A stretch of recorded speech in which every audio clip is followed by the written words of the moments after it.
In the hushed silence of medieval chronicles, one name continues to echo with both fear and admiration: Salahuddin Ayyubi. To his enemies, he was the shadow on the horizon, the lion whose roar carried across deserts and mountains. To his followers, he was more than a warrior. He was justice made flesh, a man who carried the weight of faith and empire with humility. But how does a boy born far from power rise to become the single greatest fear of the Crusaders, the man who would one day reclaim Jerusalem?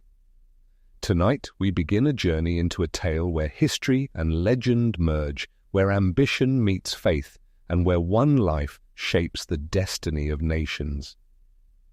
It begins not with crowns or castles, but with the dust-filled streets of Tikrit in Mesopotamia.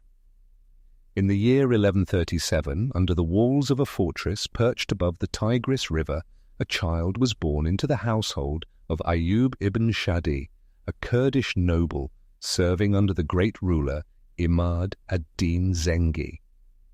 No one could have guessed that this fragile infant, named Yusuf ibn Ayyub, would one day be remembered by the world as Salah al-Din, the righteousness of the faith. His early years unfolded in turbulence. His family was banished from Tikrit on the very night of his birth, a strange omen hanging over his future. His father carried him through darkness toward Mosul, where new service and new chances awaited. It was here, in exile, that the seeds of resilience and destiny first took root. And dear listener, before we sink deeper into this epic, allow me to invite you, stay with us through this journey, subscribe, watch, and listen till the very end, because the story of Salahuddin is not just a story of battles and empires. It is a reflection of what faith, courage, and honor can achieve even in the harshest of times.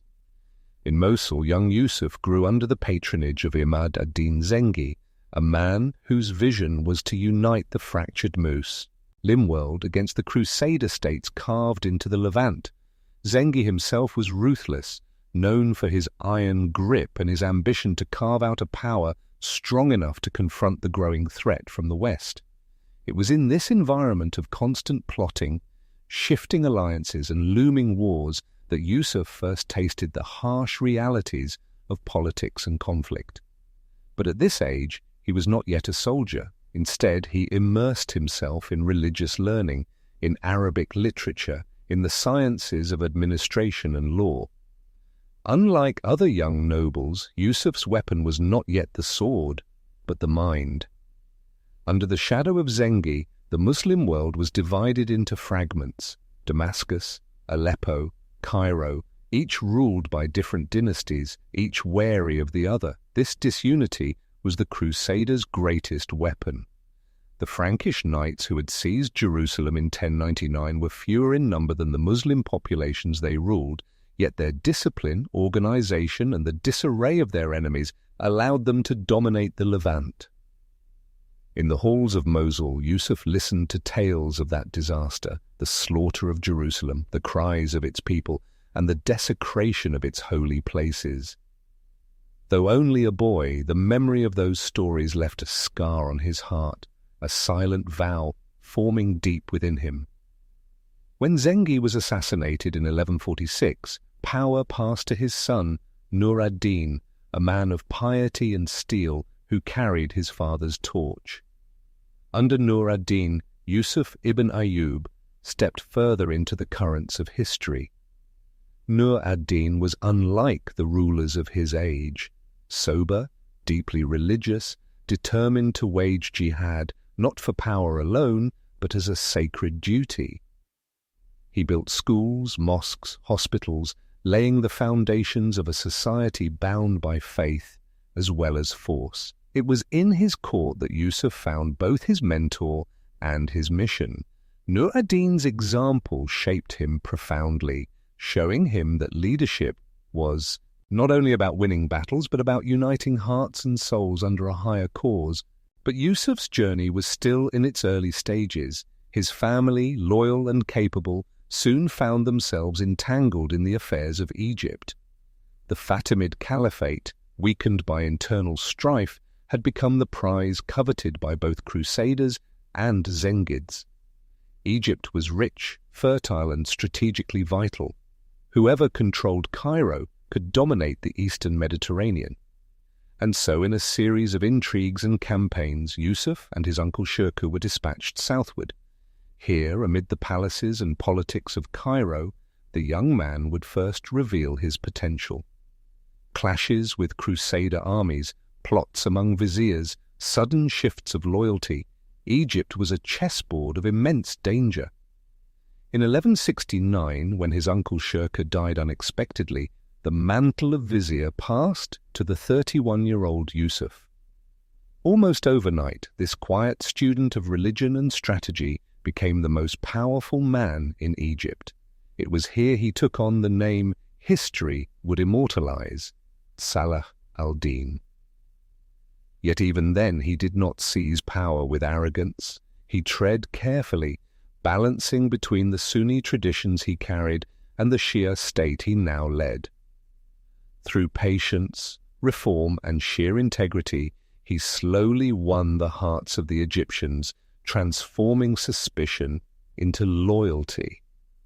But think for a moment about the weight he carried.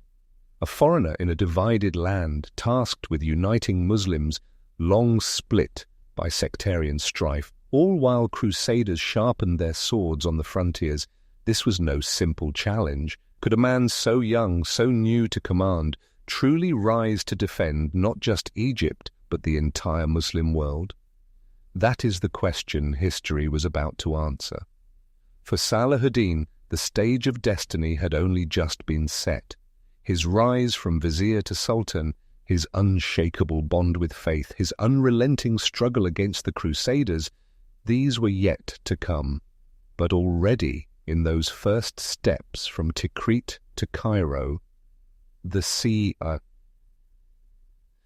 contours of greatness were clear, a man of humility who shunned luxury, a leader who ate the same food as his soldiers, a ruler who dreamed not of palaces, but of Jerusalem's liberation. This was no ordinary noble.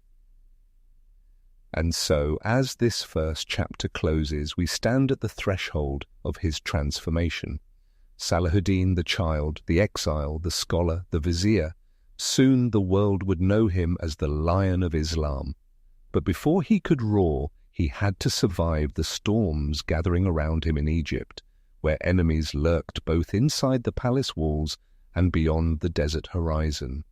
Stay with us, because in the next part we will uncover how Salahuddin cemented his authority in Egypt, balanced fragile loyalties, and began the march toward an empire that would one day shake the Crusaders to their core.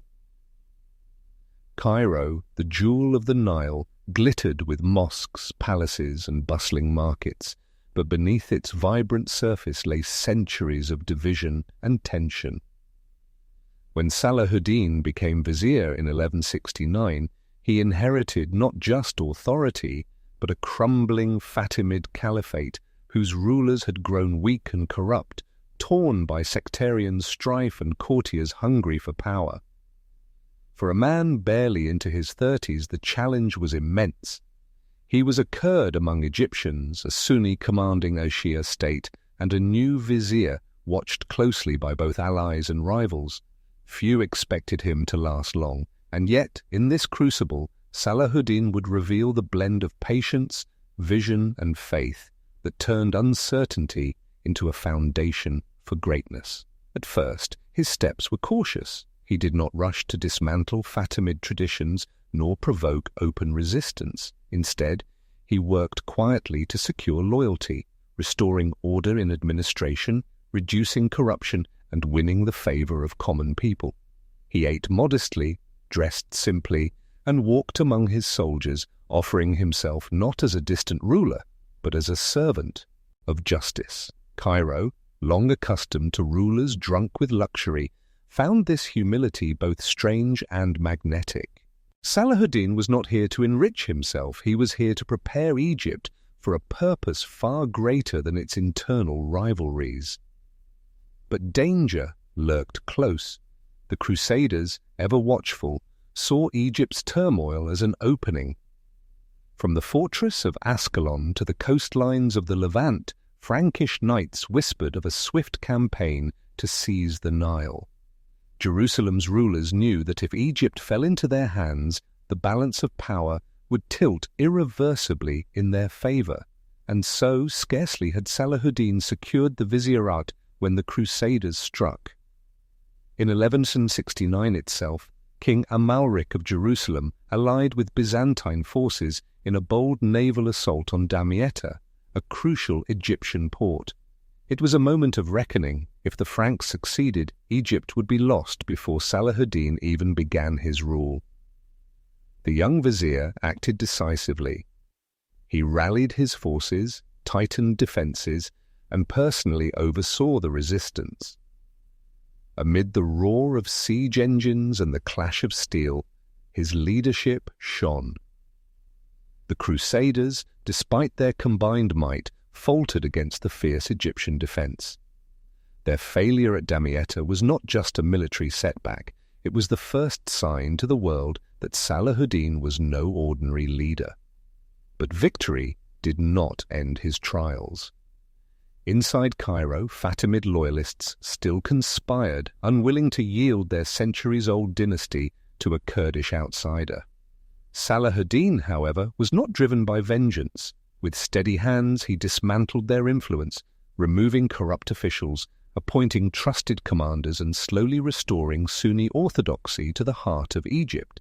By 1171, when the last Fatimid Caliph al-Adid lay dying, Salahuddin quietly ended the Shia Caliphate. With a single khutbah delivered in Cairo's mosques, the name of the Abbasid Caliph in Baghdad replaced that of the Fatimids, marking the rebirth of Sunni Egypt. Can you imagine the weight of that moment?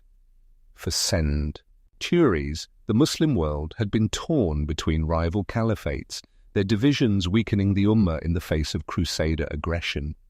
With that single act, Salahuddin not only unified Egypt under Sunni Islam but also reconnected it spiritually with the broader Muslim community. It was as if a fractured limb had been healed, giving strength back to the body. And yet, Salahuddin's humility never faded. He did not proclaim himself king or wrap himself in grandeur. He continued to live modestly, sleeping on mats, eating simple food, praying earnestly.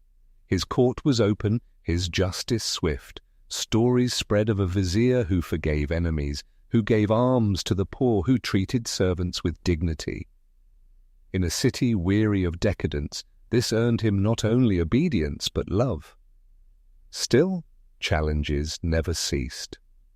Nur ad-Din in Syria watched closely. Though Salahuddin was his subordinate in theory, his growing power in Egypt raised suspicion.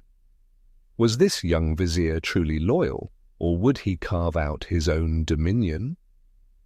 Salahuddin tread carefully, always expressing respect and obedience to his mentor.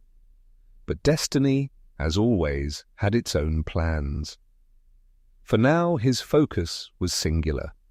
Fortify Egypt, repel the Crusaders, and prepare for the greater struggle that loomed on the horizon. But let's pause for a moment.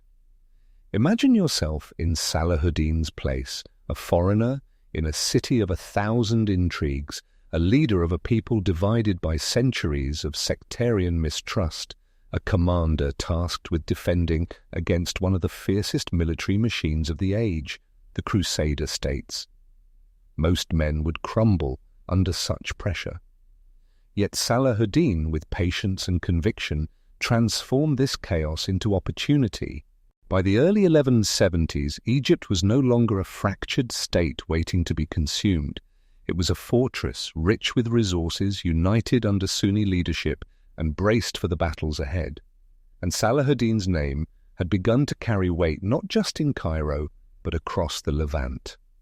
To the Crusaders, he was no longer just a vizier, he was a looming threat. To his own people, he was no longer just Yusuf ibn Ayyub. He was the Lion of Islam in the making. This was the dawn of his true power. The first test had been survived, but the storm was far from over.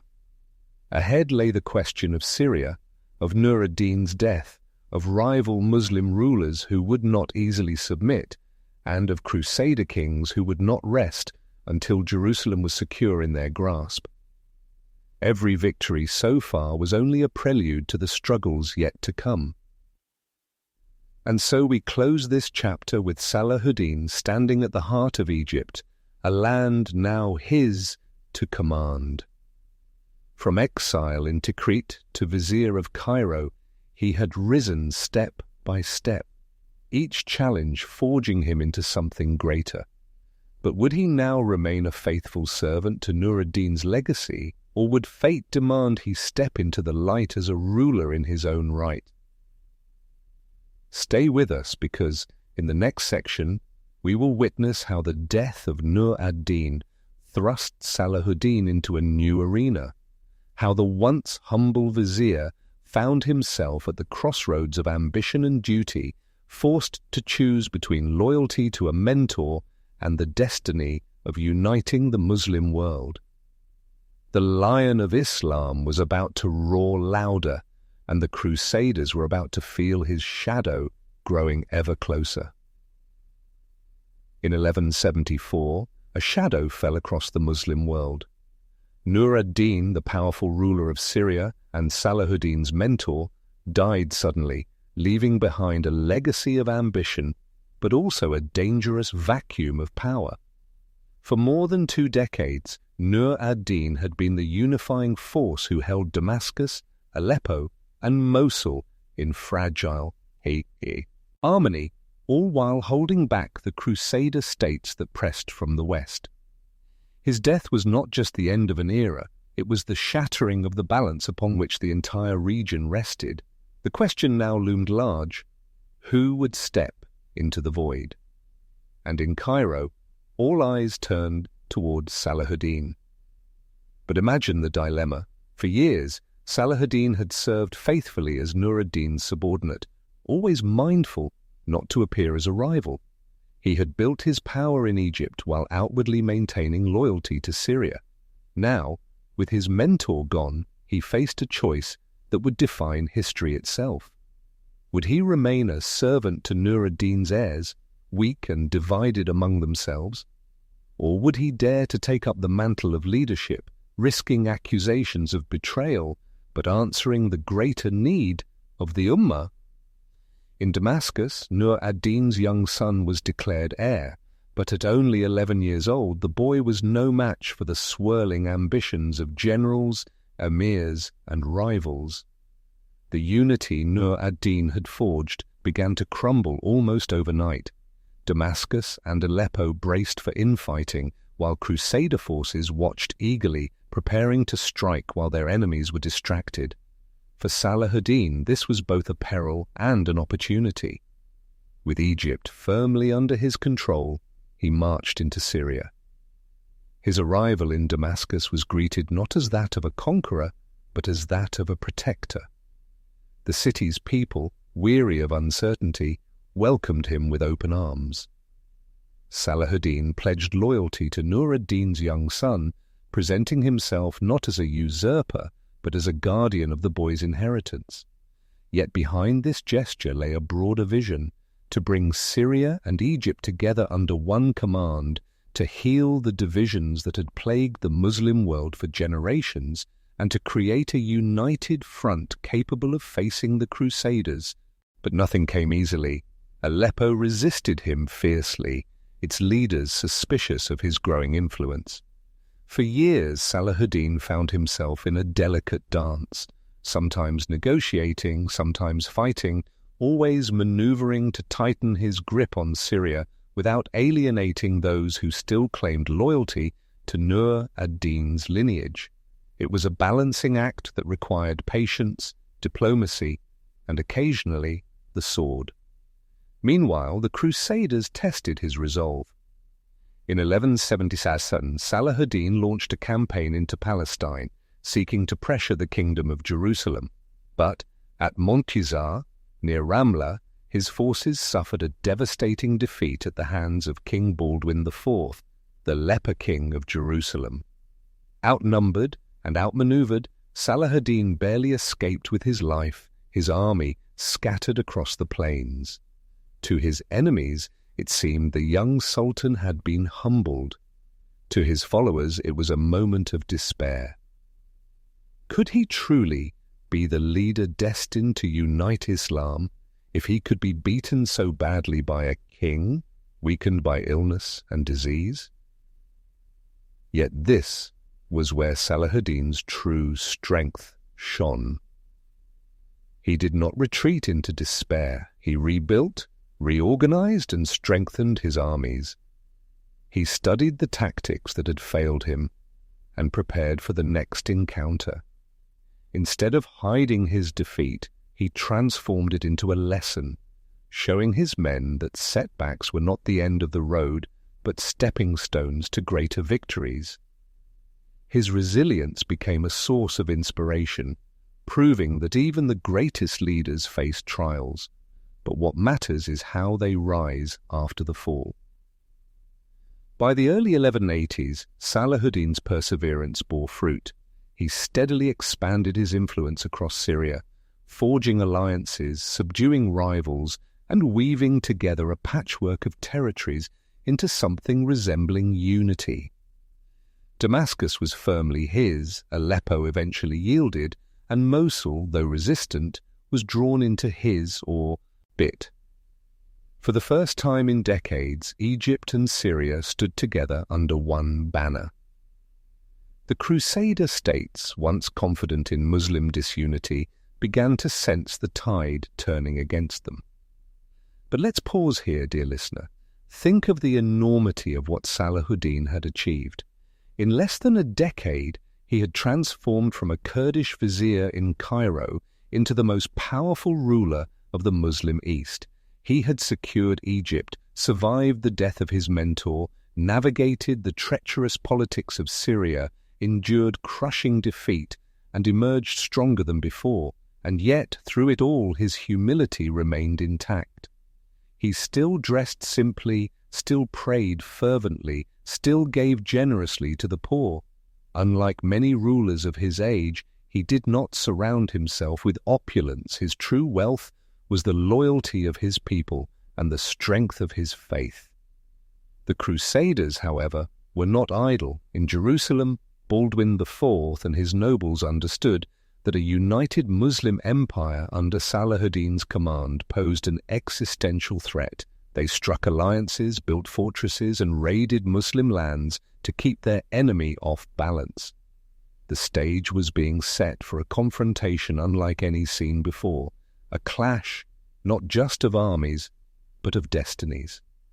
And in Salahuddin's heart, one goal burned brighter than all others: the liberation of Jerusalem. Since boyhood, he had listened to tales of the Crusaders' massacre in 1099, of the blood that ran through the streets of the holy city, of the mosques defiled and the people slaughtered. To him, this was not just a political struggle, it was a sacred mission. Every reform he carried out, every alliance he forged, every battle he fought, was a step toward that shining objective. Yet the road was still long, filled with betrayals, battles, and unimaginable challenges. For now, Salahuddin had laid the foundations. Egypt and Syria were united, his armies strengthened, his reputation growing. But to strike at Jerusalem, he would first have to contend with the most formidable Crusader king of all, Richard the Lionheart. And that storm, still distant, was beginning to gather. So as this chapter closes, we leave Salahuddin standing tall, the architect of unity, the survivor of Montgizar, the patient builder of an empire. His journey had already defied the expectations of many, but the greatest trials lay ahead.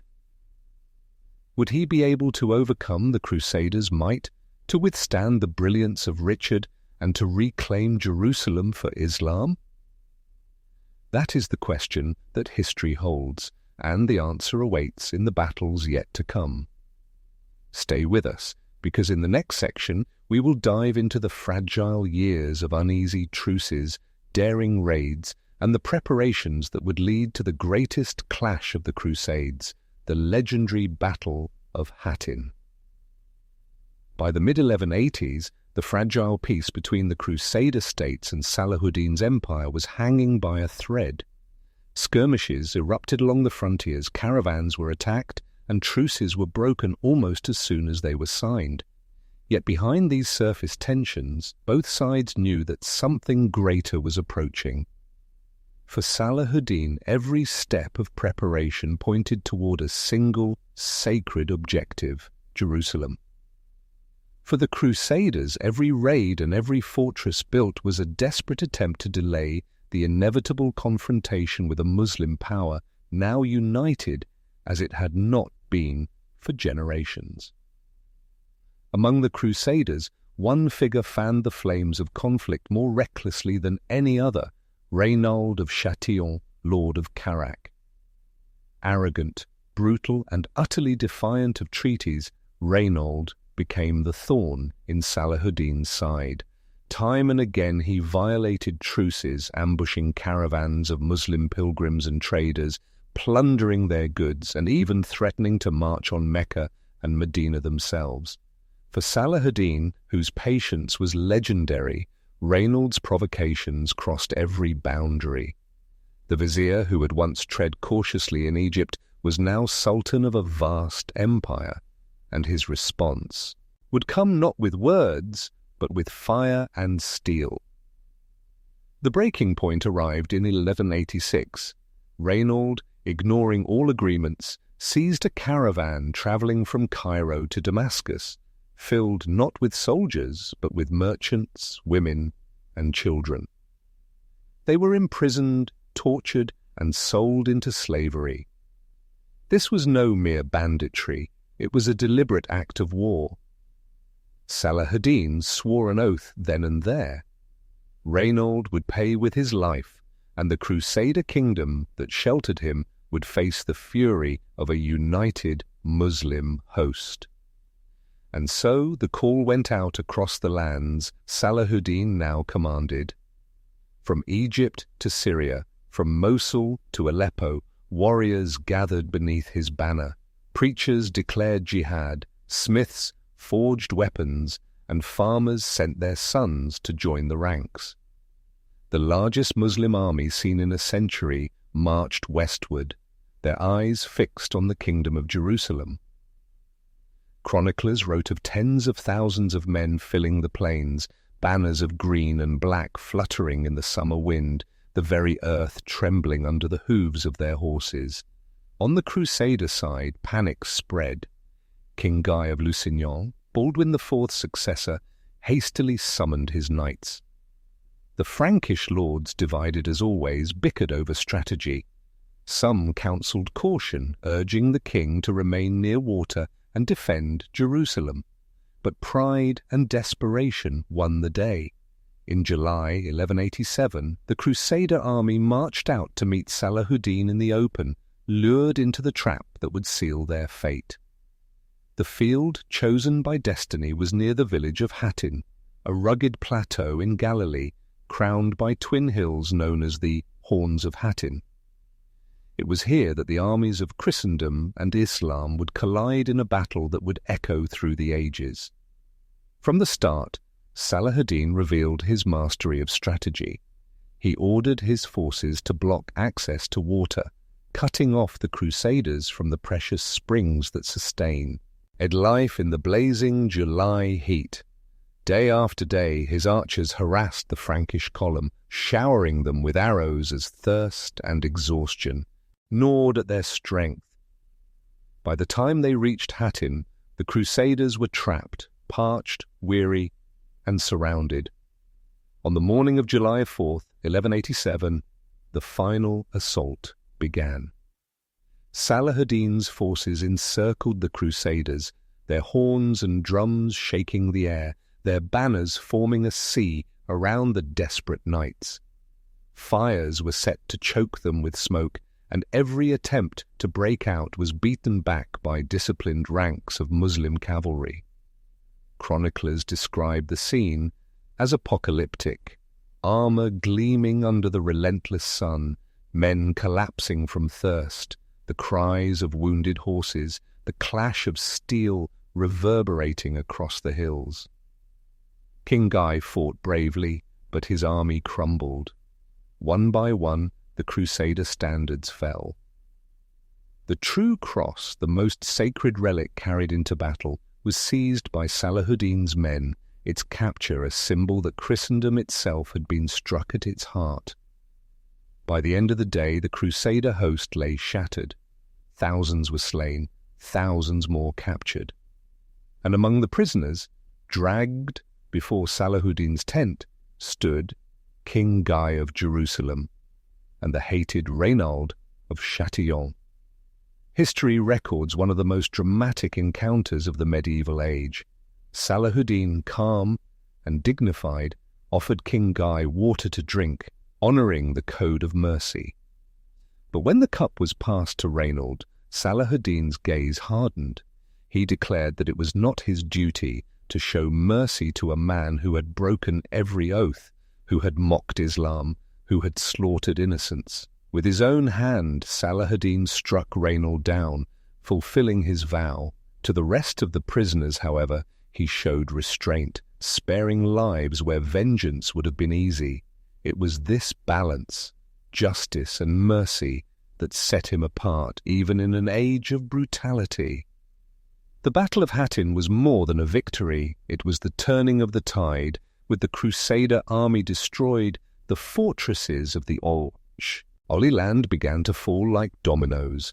Acre, Nablus, Jaffa, and countless castles opened their gates or fell under siege. Within months, the road to Jerusalem lay open. For the first time since 1099, the Holy City trembled not under the boot of Crusader knights, but at the approach of Salahuddin, the Lion of Islam. Pause for a moment and picture it. An empire unified after decades of division, its warriors marching under a single banner, its people inspired by faith and destiny. And opposite them, the once proud Crusader states reduced to a shadow of their former might, their armies broken, their kings humbled. This was not just a shift in power, it was the dawn of a new era.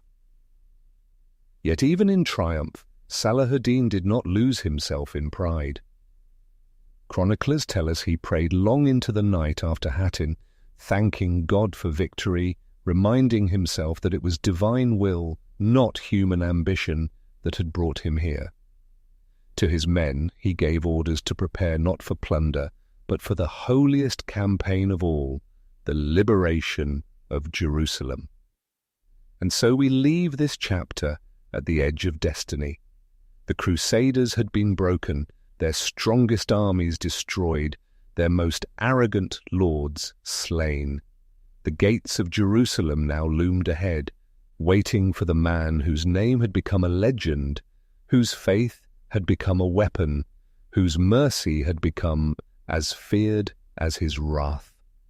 Stay with us, because in the next section we will witness the moment that history still remembers with awe. Salahuddin's march into Jerusalem itself, the city that had been lost for nearly 90 years, and the act of mercy that stunned even his enemies. The summer sun of 1187 blazed over the Holy Land as news of Hattin spread like wildfire. From the battered walls of Acre to the narrow streets of Jerusalem, panic gripped the Crusader states. The once invincible Frankish knights were broken, their kings humiliated, their seers salbiwas. A cred relic, the true cross, captured by Salahuddin's men. For nearly 90 years, Jerusalem had been the jewel of Christendom, seized in blood during the First Crusade, its streets once awash with the slaughter of tens of thousands of Muslims and Jews. Now, for the first time in generations, the city trembled at the approach of a conqueror, not from the west, but from the east. Salahuddin's army swept across the land with unstoppable momentum. Fortress after fortress fell, their defenders either surrendering in fear or fighting briefly before being overwhelmed. Acre capitulated, Jaffa followed. Nablus, Beirut and Ascalon opened their gates. In just a few months, nearly the entire kingdom of Jerusalem collapsed. Only Tyre, held by Conrad of Montferrat, managed to withstand the tide. Everywhere else, the green banners of Islam now fluttered over the battlements where Crusader crosses once flew. And then, in late September, Salahuddin's forces appeared before the holy city itself. For nearly 9 decades, Jerusalem had been under Crusader rule, its churches exalted while its mosques had been desecrated or destroyed. Now the same city that had once witnessed rivers of blood was about to face another siege, but this time the man leading the armies carried a different vision. Inside Jerusalem, despair and fear reigned. The city's defense was entrusted to Balian of Ibelin, one of the last surviving lords of the Crusader nobility. With barely a few thousand men, he faced an army many times his size. Refugees poured into the city, swelling its population, while supplies dwindled. Priests led processions, carrying relics through the streets, begging God for deliverance. Mothers wept, children starved, and everyone whispered of what might happen if the Muslims took the city by storm. The memories of 1099 haunted them, when Crusaders had butchered nearly every inhabitant without mercy. On the evening of September the 20th, Salahuddin encamped before the walls of Jerusalem. Siege engines were at sea, embellied, battering rams readied, and towers constructed. The Sultan's men encircled the city, cutting off all escape. Yet, even here at the brink of conquest, Salahuddin sent envoys offering terms of surrender. He promised that if the city yielded peacefully, its people would be spared, their churches protected, and their lives secured. It was a proposal that stunned many Crusaders who expected only vengeance. But Balian of Ibelin refused at first. He knew his men were outnumbered, yet he also knew the terror of his people. He threatened that if the Muslims stormed the city, the Christians would destroy their own holy places, massacre the Muslim captives inside, and fight to the death. Salahuddin listened, calm and composed. He replied that if Balian chose destruction, then Jerusalem would indeed suffer. But if he surrendered, the city could be spared from bloodshed. For days the siege raged.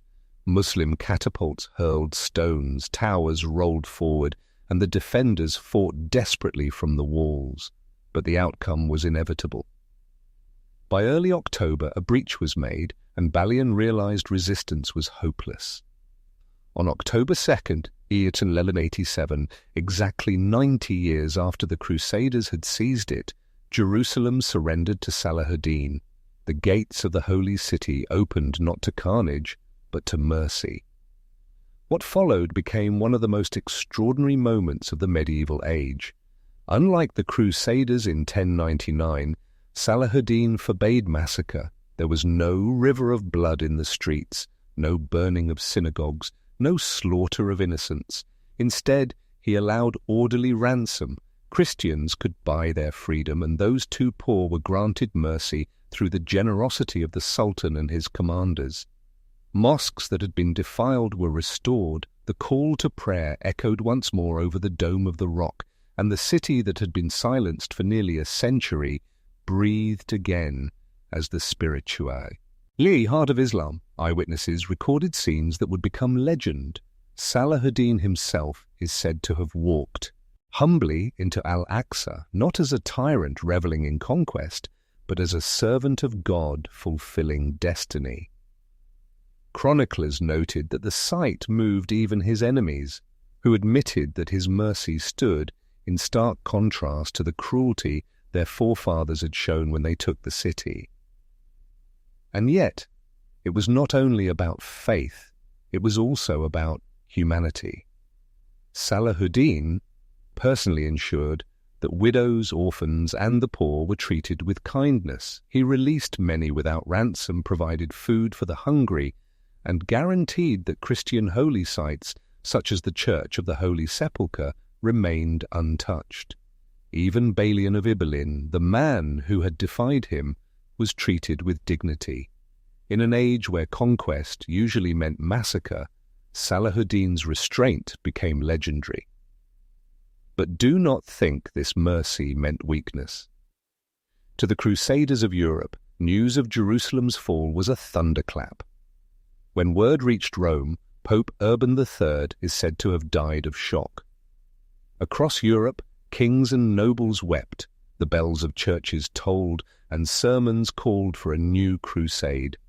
Richard the Lionheart, Philip of France, and Frederick Barbarossa would soon march east in what became the Third Crusade, an even greater storm that Salahuddin would have to weather.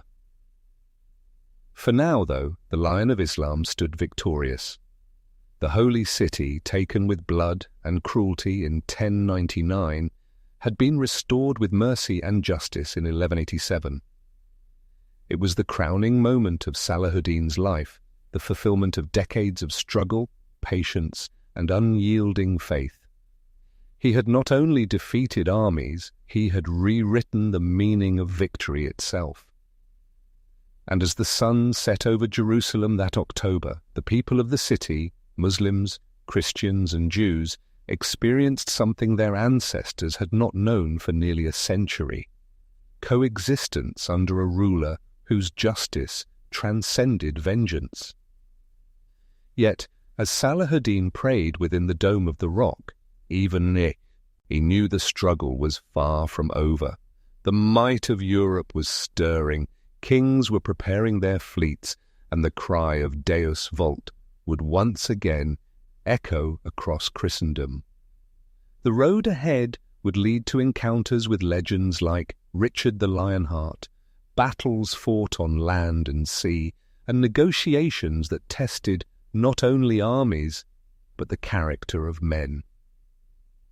And so, as we close this chapter, remember, the conquest of Jerusalem was not the end of Salahuddin's journey, it was the beginning of a far greater test. A test that would pit him not only against some of the greatest warriors of the age, but against history itself. Stay with us, because in the next section we will witness the clash of titans, Salahuddin Ayyubi versus Richard the Lionheart, two names that still resound in the memory of East and West alike. The fall of Jerusalem shook Christendom like an earthquake. From Rome to Paris, from London to the castles of Germany, bells tolled and preachers thundered from their pulpits. For the first time since the Crusades had begun, the heart of Christian devotion in the East was no longer in their hands. To many, this was not just a political loss, but a divine humiliation. Kings who once bickered over borders, now united under the cross. What emerged from this fury would be remembered as the greatest crusade of them all, the Third Crusade. In the West, 3 monarchs answered the call. Frederick Barbarossa of the Holy Roman Empire, the iron-willed Emperor of Germany, Philip II of France, the calculating and ambitious king, and Richard III of England, known forever as Richard the Lionheart, a warrior whose courage was matched only by his pride. Each man carried not only the weight of his armies, but the burden of expectation. They were to march east, reclaim Jerusalem, and crush the Muslim sultan who had humiliated them. But destiny often has its own designs. Barbarossa, the oldest, and perhaps the most seasoned of the 3, drowned tragically in the rivers of Anatolia before he could reach the Holy Land. His death shattered the morale of his army, scattering many of his men before they ever faced Salahuddin. That left the Crusader cause in the hands of Philip of France and Richard of England. Yet even here, rivalry threatened unity. The 2 kings distrusted one another, their ambitions colliding like storm winds. Philip longed for dominance in Europe, while Richard sought eternal glory on the battlefield. It soon became clear that of the two, it was Richard who would rise as Salahuddin's true counterpart. In 1191, the long-expected confrontation began. Richard's fleet landed at Acre, one of the key ports of the Crusader kingdom. The city had been under siege for nearly 2 years, battered by both Crusaders and Muslims. Salahuddin had poured resources to defend it, but the arrival of the Lionheart tipped the scales. With relentless assaults, ingenious siege engines, and a fierce determination, Richard and his allies forced Acre to surrender. It was a bitter blow to Salahuddin, whose prestige was wounded by the fall of such a vital city. Worse still, Richard ordered the execution of thousands of Muslim prisoners, including women and children, when negotiations over ransom broke down. This act of ruthlessness sent shockwaves even among his own allies, while hardening Muslim resolve against him. From that moment, the stage was set for one of the most iconic rivalries of the medieval world. On one side stood Salahuddin, the Sultan of Egypt and Syria, the unifier of Islam, the man who had taken Jerusalem without bloodshed. On the other side was Richard the Lionheart, a king forged in battle, fearless and unyielding, a man who believed his destiny was to reclaim the holy city at any cost. Theirs was not just a clash of armies, but a clash of ideals, personalities, and civilizations. The campaign that followed was a series of grueling marches, ambushes, and set-piece battles. In September 1191, Richard led his forces south along the coast toward Jaffa, while Salahuddin shadowed them, striking whenever opportunity arose. The most famous of these encounters came at Arsuf. Salahuddin, seeking to break the Crusader advance, launched a massive assault. His cavalry charged in waves, arrows darkened the sky, and drums thundered across the plain. For hours the Crusaders held their defensive formation, resisting the urge to break ranks. Then, at the critical moment, Richard gave the order. His knights surged forward in a devastating counterattack, scattering Salahuddin's cavalry and securing a hard-fought victory. Yet Arsuf was not the end. Richard's triumph, though impressive, was not decisive. Salahuddin's forces retreated in good order, regrouping and harassing the Crusader march. Unlike many Muslim commanders before him, Salahuddin refused to let defeat crush him. His resilience became his greatest weapon. Time and again he tested the Crusaders, cutting supply lines, ambushing detachments, and forcing Richard to fight not just with his sword, but with his patience. What made their rivalry remarkable, however, was not only the ferocity of their battles, but the respect that grew between them. Chroniclers on both sides record moments of unexpected chivalry. When Richard fell ill, Salahuddin sent him fruits and cooling drinks to aid his recovery. When the Sultan's horse was killed in battle, Richard sent him 2 of his own, a gesture almost unheard of in such brutal times. These acts of honor did not erase the bloodshed, but they revealed that even amidst war, humanity could shine. And yet, Jerusalem remained at the heart of it all. For Richard, it was the prize he had come for. For Salahuddin, it was the trust placed upon him by his people and his faith. Both men knew that the fate of the holy city would define their legacies. Negotiations ebbed and flowed, but suspicion always poisoned them. Richard demanded access to Jerusalem, while Salahuddin refused to surrender what he had fought so long to reclaim. The campaign dragged on for months, exhausting both sides. Richard's victories gave him control of the coast, but Salahuddin's persistence denied him the holy city. At last, in 1192, after years of struggle, the two leaders faced a choice: continue the war that neither could decisively win, or craft a peace that allowed both to preserve honor. The Treaty of Jaffa was the result. It restored Christian control over a strip of coastal territory, ensuring safe passage for pilgrims to Jerusalem, while leaving the holy city itself under Muslim rule. Neither side had achieved absolute victory, but both had gained enough to claim honor. Richard departed the Holy Land, never to return, while Salahuddin remained, his reputation stronger than ever. It was an extraordinary outcome.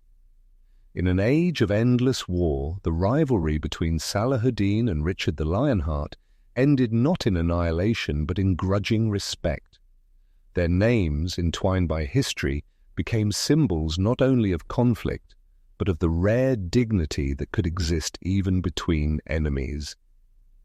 But as Salahuddin returned to Damascus, the strain of years of war weighed heavily upon him. His health began to falter, and the shadow of mortality crept closer. The Sultan who had stood against empires would soon face the one enemy no man could defeat. Stay with us, because in the next section we will witness the final days of Salahuddin Ayyubi, his decline, his passing, and the legacy he left behind that still echoes through the centuries. The clash with Richard the Lionheart had ended, but the cost of years of war weighed heavily on Salahuddin. By 1192, he was no longer the vigorous commander who had ridden across deserts, rallied armies, and stood tall on the battlefields of Hattin and Jerusalem. Age and exhaustion had begun to carve lines upon his face. The endless campaigns had drained not only his strength but also the wealth of his realm. His coffers, once filled with the riches of Egypt and Syria, were nearly empty. Not because of extravagance, but because Salahuddin had poured everything into sustaining the war against the Crusaders. Soldiers had to be paid, cities fortified, and supplies constantly moved. Whatever remained, he gave freely to the poor, the scholars, and those in need. By the beginning of 1193, Salahuddin's health deteriorated rapidly. The great Sultan of Islam, feared by kings and revered by his people, was now bedridden in Damascus. Chroniclers describe him shivering with fever, his once commanding voice reduced to whispers. His court gathered around him, doctors attempted remedies, but nothing could turn back the inevitable. Even as he lay dying, Salahuddin's mind turned not to riches or conquest, but to faith. He listened to the Quran recited by his attendants, his eyes filling with tears, his heart anchored in the remembrance of God. What shocked many was the state of his treasury. Despite ruling an empire that stretched from the Nile to the Euphrates, Salahuddin left behind almost nothing. When his ministers searched his possessions, they found barely enough coins to pay for his burial. He had no hoarded treasure, no hidden vault of gold, no vast estate set aside for his heirs. Every dinar he had possessed, he had given away in charity or spent for the defense of Islam. The man who had stood against Europe's greatest kings died poorer than many of his own subjects. His funeral, however, was anything but ordinary. The entire city of Damascus wept. Streets overflowed with mourners, soldiers, scholars, merchants, peasants, all united in grief for the man who had embodied justice and mercy. His body was carried through the city he loved, wrapped not in gold or silk, but in a simple shroud as he had wished. At the head of the procession his standard was borne high, and behind him an imam carried his unsheathed sword, a symbol that the great warrior had returned to his Lord. Even those who had once fought him could not deny his greatness. Chroniclers from both Christian and Muslim lands wrote of his passing with reverence. Richard the Lionheart himself, upon hearing of his rival's death, is said to have mourned sincerely, acknowledging that Christendom had lost not just an enemy, but a noble, an honorable opponent. In Europe, sermons praised his chivalry, his restraint, his extraordinary humanity. In the Muslim world, poets and scholars hailed him as the very embodiment of leadership, a man who lived not for himself, but for the cause of his people. But perhaps Salahuddin's greatest legacy was not in the territories he conquered or the battles he won, but in the values he embodied. In an age where cruelty was commonplace, he showed mercy. Where vengeance was expected, he offered forgiveness. Where tyranny ruled, he sought justice.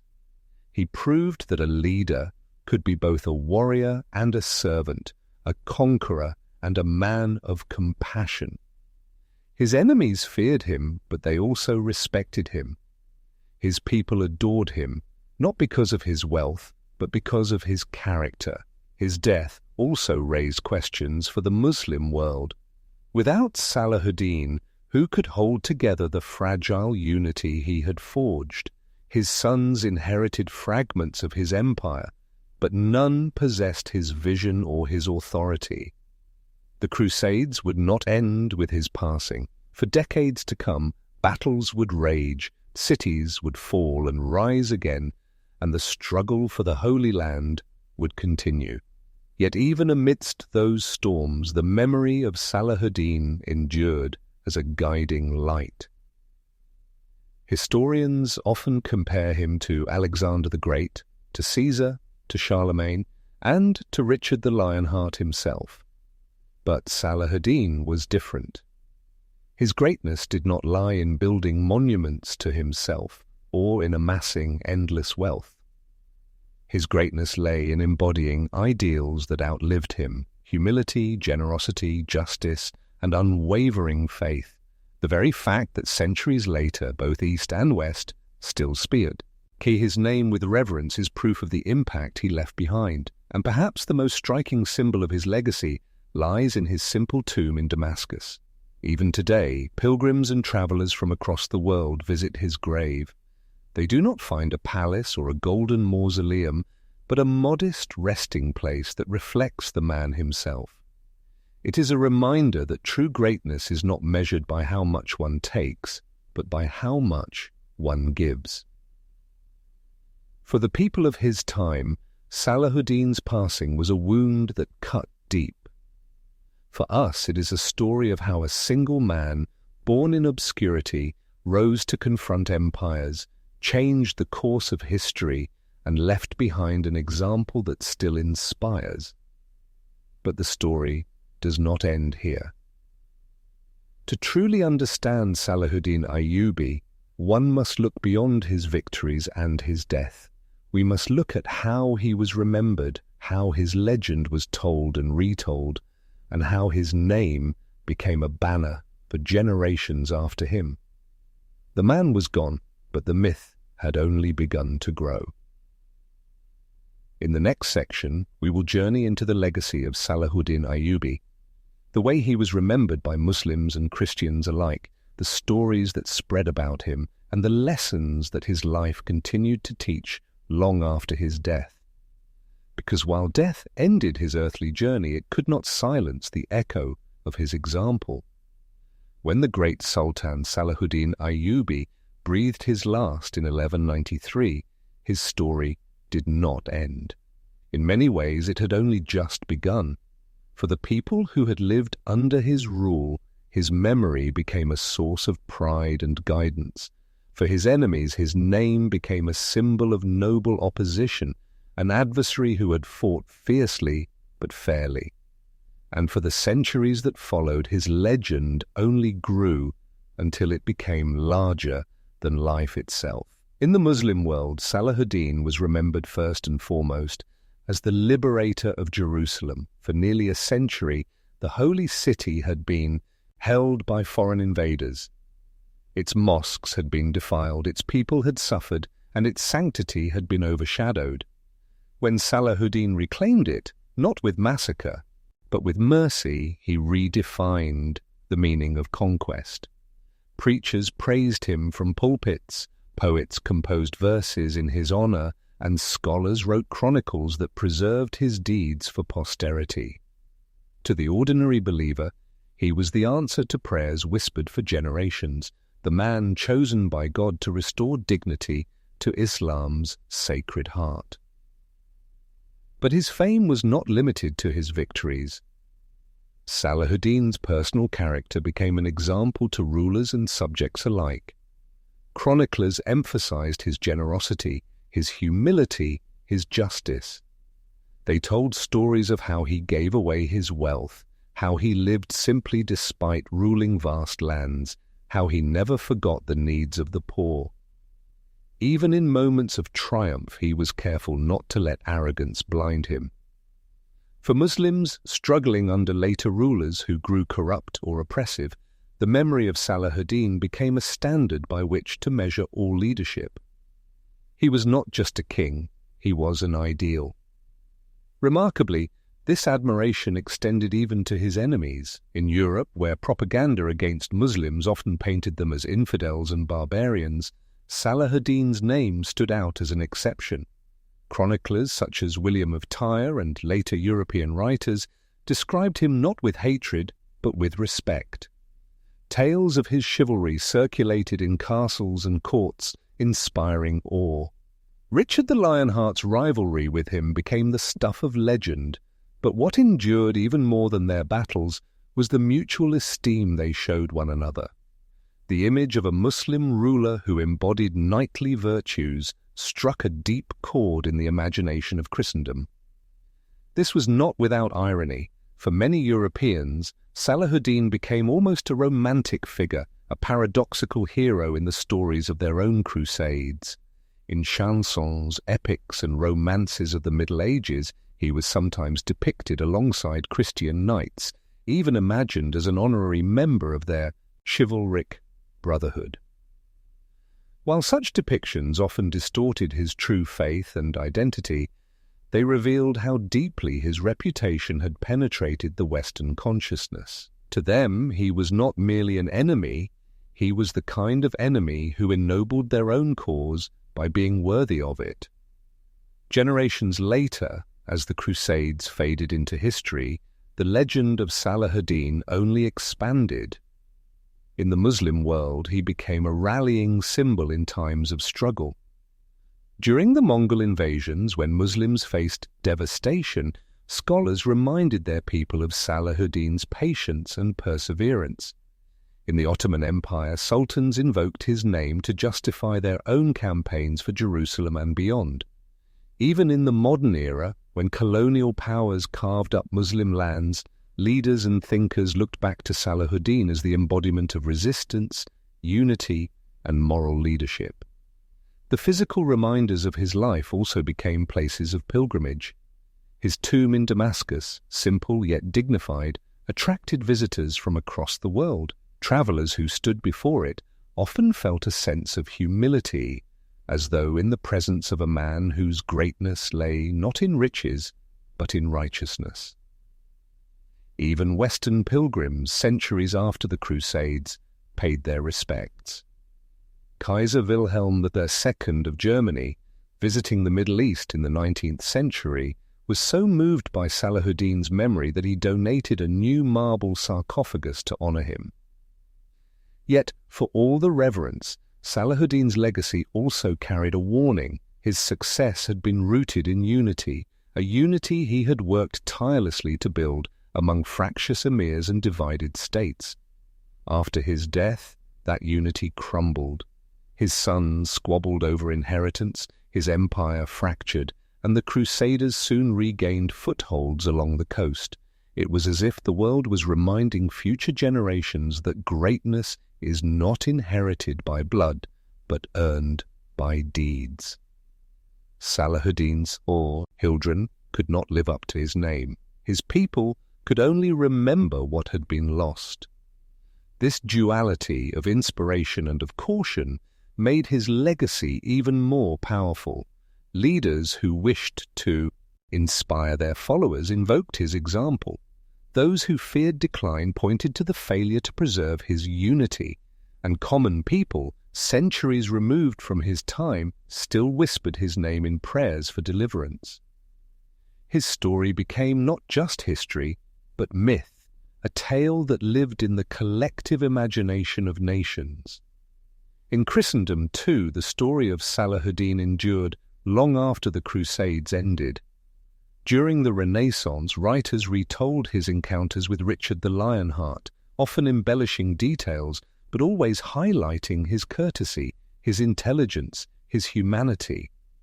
Enlightenment thinkers, centuries later, admired him as a model of virtue outside the bounds of Europe. To them, Salahuddin represented the possibility of shared values across civilizations, that even in war respect could be earned and dignity preserved. Perhaps this is why his legend refuses to fade. In every age, people look to Salahuddin and see something they long for. To Muslims, he is the liberator, the just ruler, the faithful servant of God. To Christians, he is the noble foe, the rival who embodied the same virtues they cherished in their own knights. To modern historians, he is a bridge across cultures, a figure who challenges simplistic narratives of East versus West. And yet, for all the grandeur of his legacy, one truth remains simple. Salahuddin was a man, mortal like any other, who chose a path of integrity in a world drowning in blood and ambition. His choices, his restraint, his generosity are what elevated him above his time. It was not the sword alone that made him great, but the heart that guided it. As we reflect on this, we see why his story has outlasted empires and kingdoms, why his name is still spoken with reverence 8 centuries later. But the legend of Salahuddin is more than just memory, it is also a mirror. It forces us to ask, what kind of leaders do we honor?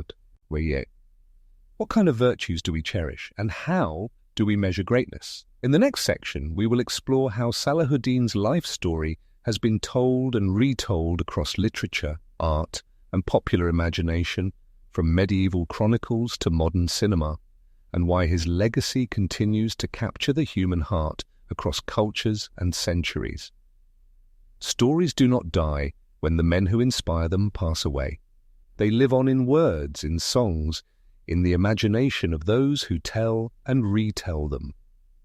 Salahuddin Ayyubi's life is one such story. His deeds did not remain confined to dusty chronicles or stone inscriptions. They spread across cultures, languages, and centuries, becoming woven into the fabric of literature, poetry, and even modern cinema. His name, once spoken only on battlefields and in courts, became a legend retold from minarets to marketplaces, from medieval Europe to modern classrooms. In the Muslim world, poets were among the first to immortalize him. Arabic and Persian verses praised his victories, his justice, and his humility. Court poets described him as the shadow of God on earth, a ruler chosen to restore dignity to Islam. Persian poetry, with its rich imagery, cast him as a lion among men, a protector of the faithful. Later, Turkish and Kurdish bards took up his story, presenting him as a unifier of nations, a man who rose above tribal rivalries to defend the sacred. These verses were more than just praise. They became a means of transmitting memory, embedding Salahuddin's name into the very rhythm of cultural identity. Historians, too, played their role. Muslim chroniclers like Ibn al-Athir, Imad ad-Din al-Isfahani, and Baha al-Din ibn Shaddad, who served close to him, recorded his actions in detail. Their accounts were not neutral. They admired him deeply, but they ensured that the world would remember his campaigns, his diplomacy, and his character. For later generations, these texts became both history and inspiration. Scholars cited them as proof of what a ruler could achieve when guided by faith and justice. But perhaps more fascinating is how Salahuddin's story leapt across cultural boundaries into the literature of his enemies. European chroniclers, instead of demonizing him, often praised his conduct. The troubadours of France sang songs in which his name appeared as the worthy foe of Christian knights. Romances from the Middle Ages, half history, half fantasy, placed him in fictionalized settings, sometimes even as a secret Christian knight in disguise, other times as an exotic yet noble ruler who tested the honor of crusading heroes. Such tales blurred the lines between fact and legend, but they preserved one key truth. Salahuddin had earned the respect of his adversaries in a way that few others ever had. During the Renaissance, interest in Salahuddin resurfaced in Europe. Writers like Dante, in his Divine Comedy, placed him in limbo alongside virtuous non-Christians, an extraordinary recognition in a work that otherwise condemned most Muslims to harsher fates. Renaissance plays and stories depicted him as a figure of curiosity and admiration, a symbol of noble otherness. The fascination persisted into the Enlightenment when thinkers such as Voltaire spoke of him as an example of universal virtue, someone whose nobility transcended religion and geography. This literary journey did not end with medieval or early modern texts. In the Arab world of the 19th and 20th centuries, as Muslims sought to resist colonial domination, Salahuddin returned as a literary and political symbol. Novels and poems invoked him as the embodiment of courage, reminding readers of the possibility of victory against seemingly overwhelming odds. Writers emphasized his ability to unify divided peoples, holding him up as an example for fractured societies. The story of Jerusalem's liberation under his command became a rallying cry, not just in mosques, but in the literature of resistance. The modern age, with its new media, only expanded Salahuddin's presence. Films and television brought his image to millions who might never read a medieval chronicle or an old poem. Egyptian cinema, for example, produced epics that dramatized his battles against the Crusaders, portraying him as both warrior and sage. Syrian and Turkish productions later revisited his life, often highlighting the theme of unity among Muslims. In these depictions, Salahuddin was not just a historical figure but a living ideal, an answer to the political struggles of the modern Muslim world. Even Western media joined in. Hollywood, though often guilty of distorting Muslim history, occasionally portrayed Salahuddin with surprising respect. In Ridley Scott's 2005 film Kingdom of Heaven, Salahuddin appeared as a man of dignity and honor, treating defeated enemies with fairness. While not without inaccuracies, the portrayal reflected a long-standing Western fascination with his character, the noble adversary, the mirror image of chivalric ideals. It is telling that among all Muslim rulers of the crusading era, Salahuddin remains the one most consistently shown in a sympathetic light. What is it about his story that keeps drawing artists and writers back to him? Perhaps it is the balance he represents. He was both a fierce warrior and a merciful conqueror, both a pious believer and a pragmatic statesman. In a world that often forces us to choose between strength and compassion, his example showed that the two can coexist. Artists crave such contradictions. They make for compelling characters. And Salahuddin was not just a character, he was real, his choices preserved in history, his humanity shining through the fog of war. This universality explains why his story transcends religion. Christians, Muslims, and even secular writers have all found something in Salahuddin that resonates. To some, he is the hero of faith, chosen by God to reclaim Jerusalem. To others, he is the noble enemy, a figure who dignified their own narratives of struggle. To modern audiences, he is a timeless lesson in leadership, proof that power can be exercised without cruelty. Few historical figures have managed to straddle these multiple identities with such lasting impact. Yet, alongside the admiration, there is always the myth-making. Every generation reshapes Salahuddin's story to reflect its own hopes and fears.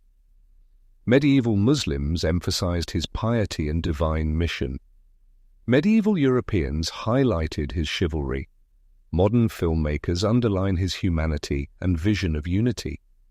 Each retelling is both true and incomplete, a mirror of the storyteller as much as of the man himself. But perhaps this is the essence of legend. It is history filtered through longing, an echo that never fades.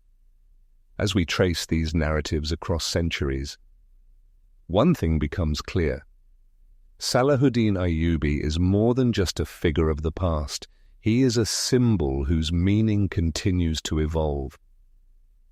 His story, passed from parchment to poetry, from epic to cinema, proves the enduring power of memory. He belongs not only to the age of the Crusades, but to every age that seeks models of justice, courage, and humanity. And so the tale of Salahuddin in literature and culture is not just about what he did, but about what people needed him to be. He has been a savior, a knight, a liberator, a philosopher king. Each image reflects a different facet of his character, a prism through which history bends into legend.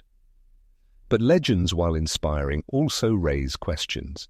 How much of what we celebrate is history, and how much is imagination? What does it mean when even enemies turn a rival into a hero? And what can we learn from the way his story has been reshaped time and again? In the next section, we will confront these very questions, examining how historians, both medieval and modern, have struggled to separate the man from the myth, and what that tells us about the nature of history itself. History is never a simple mirror of reality. It is a tapestry woven from countless threads, eyewitness accounts, personal loyalties, cultural memory, and even deliberate myth-making. When we turn to the figure of Salahuddin Ayyubi, this complexity becomes immediately visible. To understand who he truly was, we must sift through chronicles written by his closest companions, accounts penned by his enemies, and the interpretations of later historians who looked back at his life with their own agendas. The question, then, is not just what Salahuddin did, but how his image has been shaped, reshaped, and preserved through the centuries. Among the earliest and most valuable sources are those who walked beside him. Baha al-Din ibn Shaddad, his close confidant and biographer, left behind a vivid account of the Sultan's character. His writings depict Salahuddin as a deeply pious man, devoted to prayer and humble in manner despite his immense power. He describes moments when Salahuddin wept upon hearing the Quran recited, or when he refused luxuries because he feared being distracted from his duty. For readers, such stories craft an image of near saintly devotion, yet we must remember, Ibn Shaddad was no neutral observer. He admired Salahuddin and likely emphasized qualities that served to inspire rather than to record every nuance of the man. Other Muslim chroniclers, like Imad ad-Din al-Isfahani, offered complementary but sometimes more elaborate depictions. They praised his generosity, his statesmanship, and his role as a unifier. Their accounts highlight the Sultan's wisdom in navigating tribal rivalries and his relentless energy in campaigning against the Crusaders. But again, we must ask, were these records meant as objective histories or as moral examples? In many ways, they were both. Both. Medieval Muslim historians often saw their task not merely as recording events, but as teaching lessons. To present Salahuddin as the ideal Muslim ruler was as much about guiding future generations as it was about remembering the past. On the other side of the battlefield, European chroniclers offered a different perspective, yet surprisingly, one that often echoed admiration. Writers like William of Tyre initially described him as a formidable adversary, someone who posed an existential threat to the Crusader states. But as time went on, even in Christian Europe, Salahuddin's reputation shifted. Chroniclers acknowledged his fairness in negotiations, his mercy to captives, and his refusal to indulge in wanton cruelty. In an age when demonizing the enemy was common, the respect shown to Salahuddin was extraordinary. This respect was so strong that legends began to form around him, portraying him not only as a great Muslim leader, but also as a figure of near chivalric virtue. Later European writers went further. Some medieval romances included Salahuddin as a character, reshaping him to fit their own narrative needs. In one tale, he disguises himself as a wandering knight, testing the honor of Christians he encounters. In another, he is described as almost Christian-like in his values, a foreigner who nonetheless embodies the ideals of European knighthood. Of course, these stories bear little resemblance to the real Salahuddin, but they reveal the extent to which his image fascinated and inspired those who should have hated him most. His legend blurred the line between enemy and exemplar. As centuries passed, historians of different eras continued to reinterpret him. During the Ottoman period, Salahuddin's legacy was invoked as a model of unity and strength against external enemies. For nationalists in the 19th and 20th centuries, he became a symbol of anti-colonial resistance, a reminder that foreign domination could be defeated through courage and faith. Modern historians, both Western and Eastern, often seek to balance the admiration with a critical eye, noting that Salahuddin was also a man of his time, pragmatic, sometimes ruthless, and deeply engaged in the politics of power. This duality between the saintly liberator and the calculating statesman poses a challenge. Who was the real Salahuddin? Was he the compassionate conqueror who treated his enemies with mercy, or was he the shrewd strategist who sometimes bent morality to achieve political goals? The truth, perhaps, lies in the coexistence of both. Like all great leaders, he embodied contradictions. He could be magnanimous and merciless, humble in private yet relentless in public duty. What makes him remarkable is not that he was flawless, but that his virtues outweighed his flaws in the eyes of both his followers and his adversaries. The task of historians today is to peel back the layers of myth without losing the human essence at the core. They must distinguish between fact and embellishment, while recognizing that the embellishments themselves are part of history. After all, the legends that grew around Salahuddin tell us not only about him, but also about the societies that revered him. They reveal what people longed for in a leader: justice, mercy, courage, and faith, and how they projected those ideals onto a man who, in many ways, lived up to them. Yet the problem of separating man from myth is not just an academic one. It matters because myths have power. The image of Salahuddin has been used to inspire unity, resistance, and faith across generations, but it has also been romanticized to such a degree that some forget the political realities he navigated, the compromises he made, and the fact that his achievements were as much the result of hard strategy as divine destiny. To reduce him to either myth or man is to miss the full picture. Consider, for example, the way modern textbooks in different countries present him. In the Middle East, he is celebrated as a hero of Islam, the liberator of Jerusalem, and the ideal ruler. In the West, he is often highlighted as the noble adversary, a Muslim leader whose chivalry matched that of Richard the Lionheart. Both are partial truths shaped by cultural perspectives. But when read together, they provide a fuller understanding of why Salahuddin remains such a compelling figure. He was admired across the battle lines, and that admiration transcended centuries. This complexity also forces us to reflect on the very nature of history. Can we ever truly know the real Salahuddin, stripped of legend and interpretation? Or must we accept that every historical figure exists both as a person and as a symbol, their legacy constructed as much by storytellers as by their own deeds?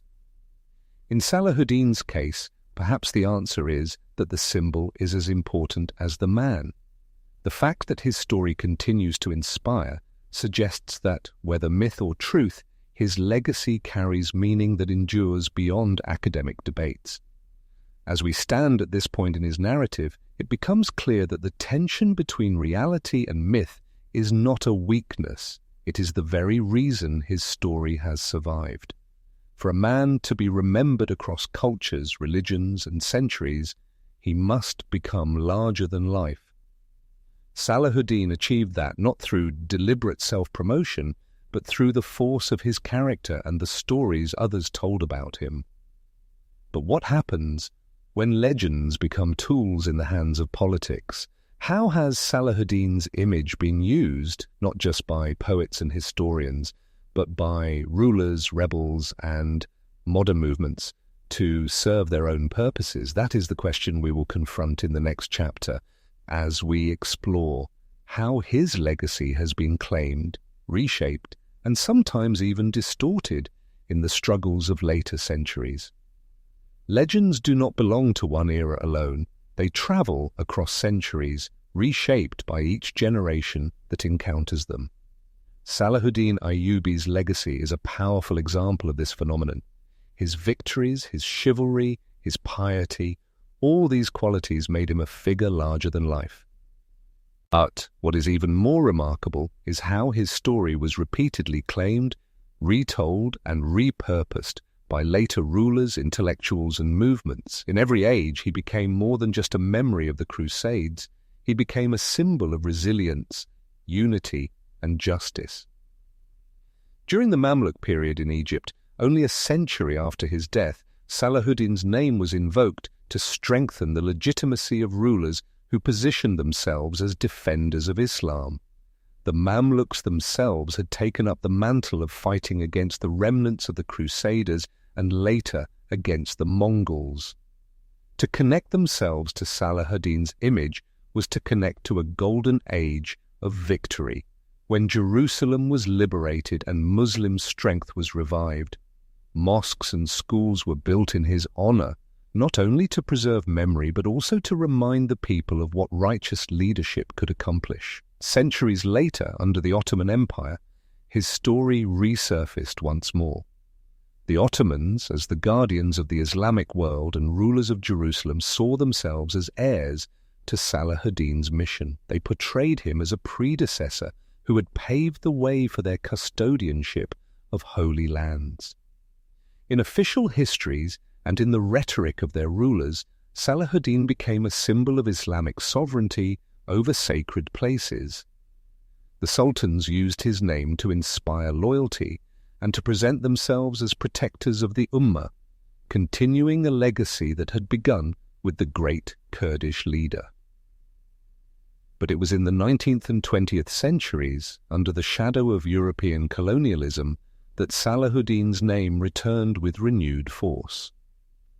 As Muslim lands fell under foreign domination, intellectuals, poets, and political leaders looked back at him as a reminder of resistance. In Arab societies struggling against French and British control, he was celebrated as the liberator who had once driven invaders from Jerusalem. His story, became more than history. It became a political weapon used to inspire hope in the face of humiliation. In Syria, Lebanon, and Palestine, writers described him as a symbol of national pride. They pointed to his Kurdish roots and his ability to unite Arabs, Turks, and Persians under a single cause, suggesting that the divisions of their own time could also be overcome. In Egypt, too, his memory was invoked in debates about leadership and independence, his example standing as a challenge to modern rulers to rise above selfish ambition and embody courage and justice. The creation of modern nation-states in the Middle East further reshaped his image. In Syria, for example, monuments were erected in his honor, and his name was used in schools to instill patriotism.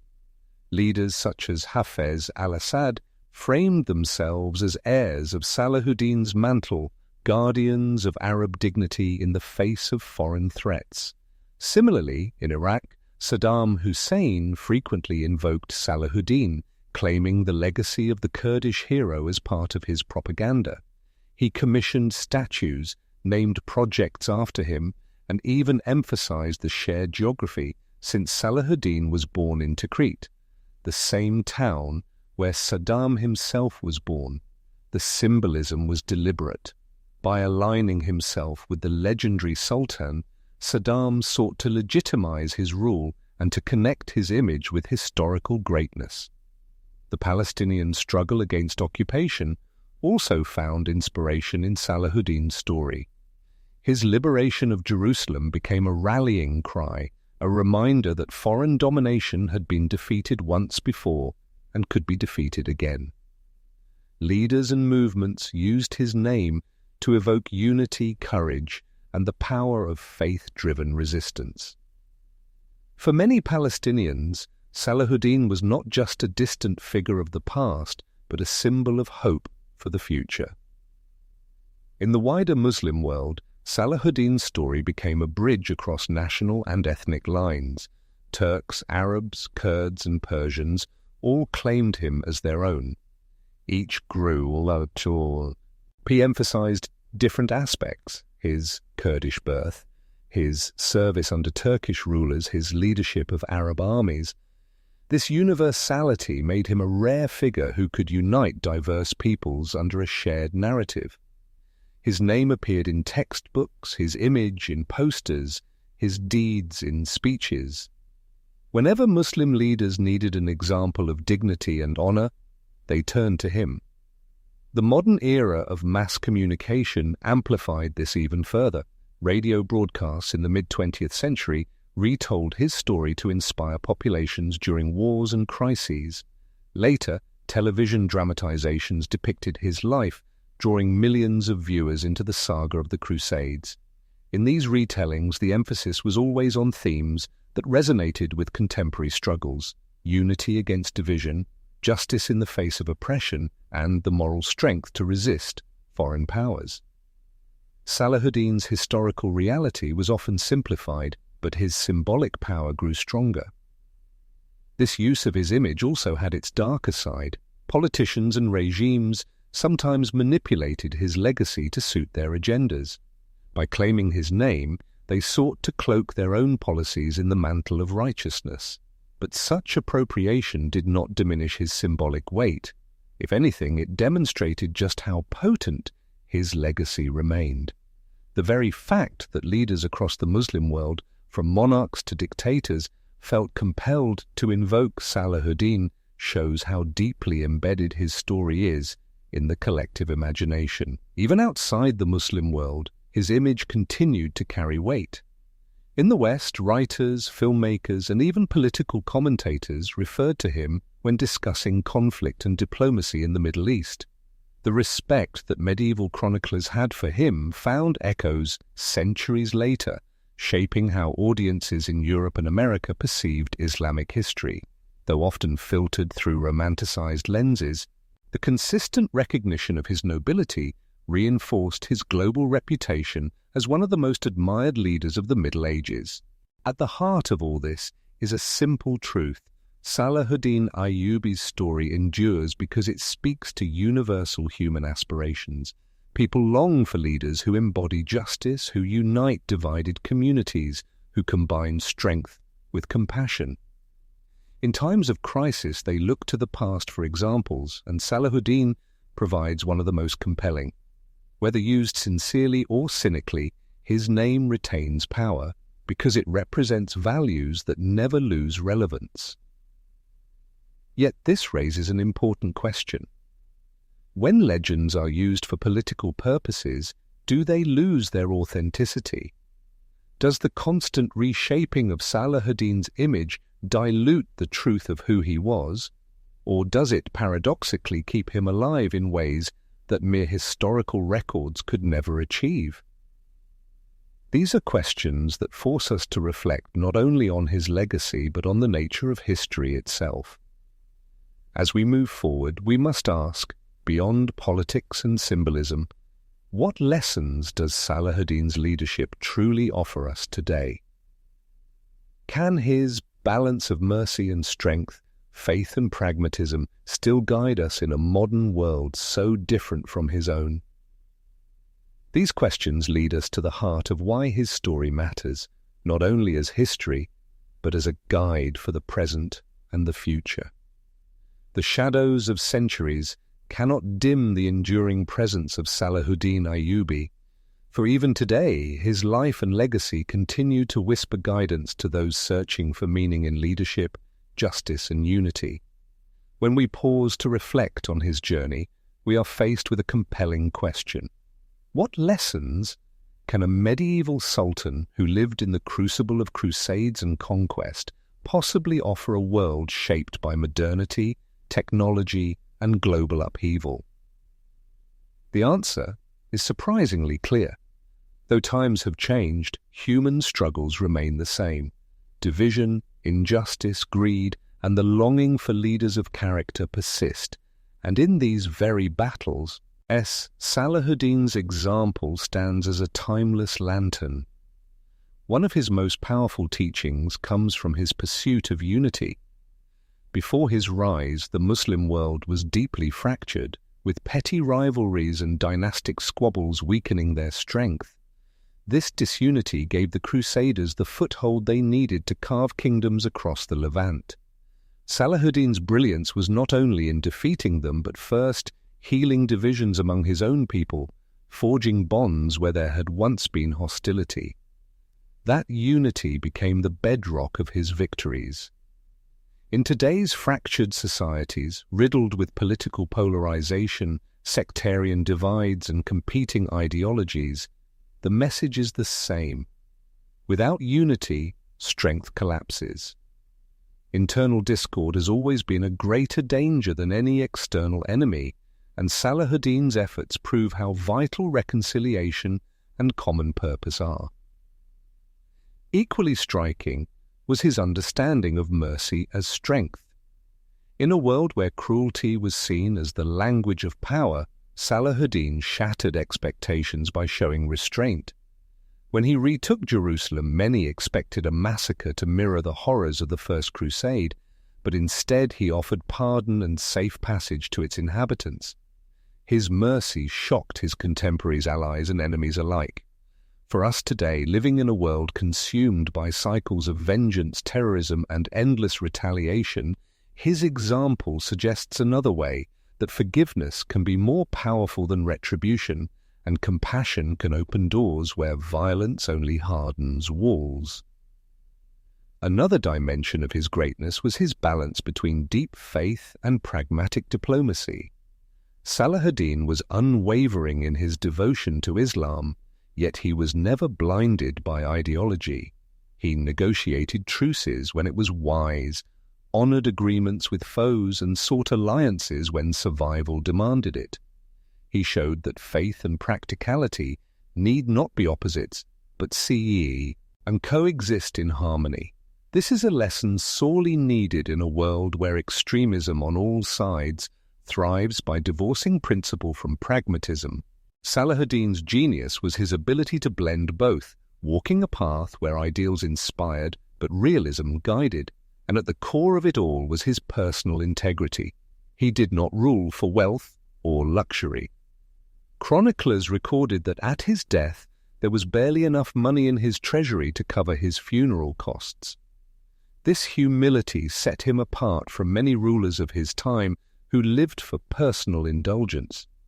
He commanded loyalty not just because of his sword, but because people trusted his sincerity. His leadership was anchored in character, and it was this authenticity that earned him respect across nations and faiths. In today's climate of corruption scandals, hollow promises, and public distrust, this lesson could not be more vital. Without integrity, no amount of power endures.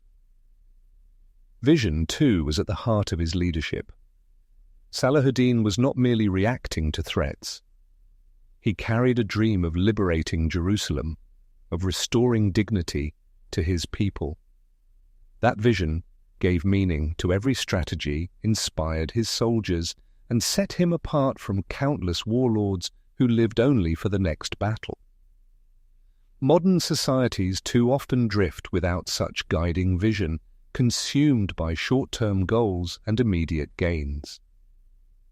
His life is a reminder that greatness requires a higher purpose, something larger than oneself. Even his enemies recognized his stature. Richard the Lionheart, the very embodiment of crusading zeal, respected him as a worthy foe and admired his nobility. Western chroniclers came to speak of him not as a barbarian, but as a knight of chivalry equal to Europe's finest. In this we find another lesson, that respect across divides, even amidst conflict, can create the foundation for peace. In our age, where polarization and hostility dominate discourse, Salahuddin's respect for adversaries demonstrates the power of treating even opponents with dignity. Yet none of this was achieved in haste. Salahuddin's career is marked by patience, by years spent consolidating power, preparing for decisive moments and waiting for the right time to act. His great triumph at Hattin in 1187 was not an accident, but the fruit of long-term vision and careful planning. In a world obsessed with instant results, quick profits, and immediate gratification, his story is a reminder that enduring success belongs to those who can wait, strategize, and persevere. Above all, justice was the foundation of his rule. Muslim, Christian, and Jewish subjects alike respected his fairness. His reign was not merely about expanding borders, but about creating systems where people felt secure under his authority. Justice for him was not a slogan, it was the everyday practice that defined governance. In our modern age, where injustice fuels protests and inequality drives division, his example shows why justice is not optional but essential for stability and legitimacy. Taken together, these lessons reveal why Salahuddin's legacy endures. They offer not only a guide for rulers but a call to all of us. Unity can begin in our communities, mercy in our relationships, integrity in our daily choices, patience in our struggles, and justice in our treatment of others. His story is not locked in the 12th century. It lives in the possibilities of our own lives. The greatness of Salahuddin Ayyubi was not only in liberating Jerusalem, but in how he did it, with restraint, vision, and humanity. His name still resonates because he proved that leadership can be both powerful and compassionate, strong yet merciful, faithful yet pragmatic. And perhaps that is the greatest lesson of all, that even in an age of chaos and cruelty, it is possible to live and lead with dignity. As the world today searches for leadership in an age of crisis, we do not need to invent new heroes. We need only to remember those who came before, those who showed us the path by walking it themselves. Salahuddin Ayyubi, though separated from us by centuries, remains a beacon for anyone who dreams of justice, peace, and true greatness. The final years of Salahuddin Ayyubi's life carried a weight of both triumph and burden, for though he had secured his place in history, he also bore the scars of a lifetime spent in war, politics, and the endless struggle for unity. After the battles, the treaties, and the uneasy truces with the Crusaders, he returned to Damascus, not as a conqueror drunk on power, but as a weary man who had carried the hopes of millions upon his shoulders. Those who saw him in those days described a figure marked not by arrogance but by humility. He lived simply, wore modest clothes, and devoted himself to prayer and the affairs of justice.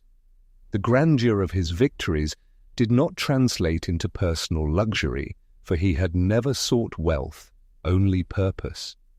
Yet even in these quieter days the weight of responsibility never left him, and the people around him knew they were in the presence of a leader whose time might be drawing short. His health began to falter, the toll of years spent on campaign finally showing.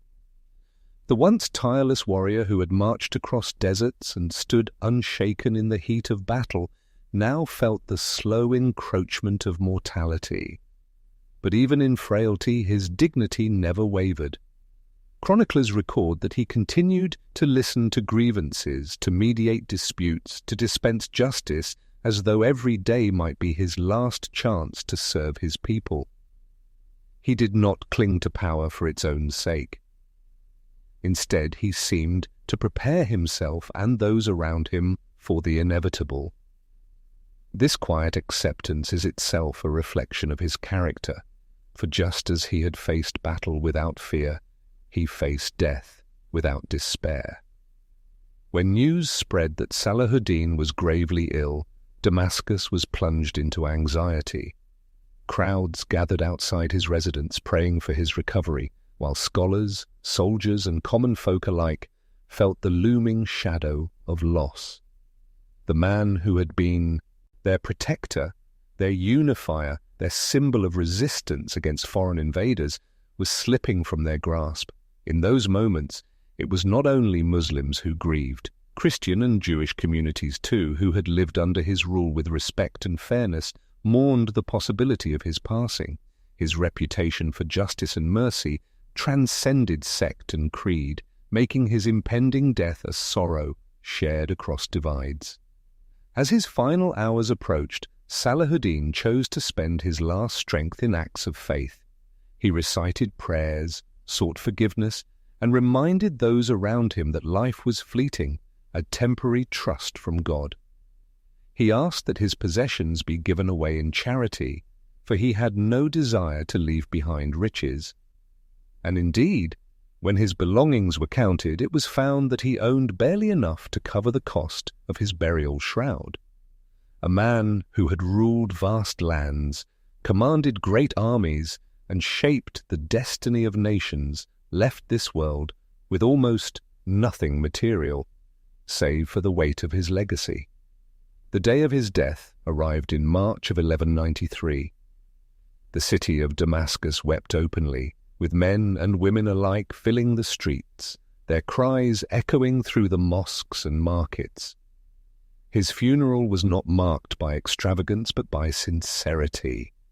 The simple bier carried through the city bore not only his body but the grief of an entire people. Clerics recited prayers, soldiers wept openly, and scholars praised his life as one of service and faith.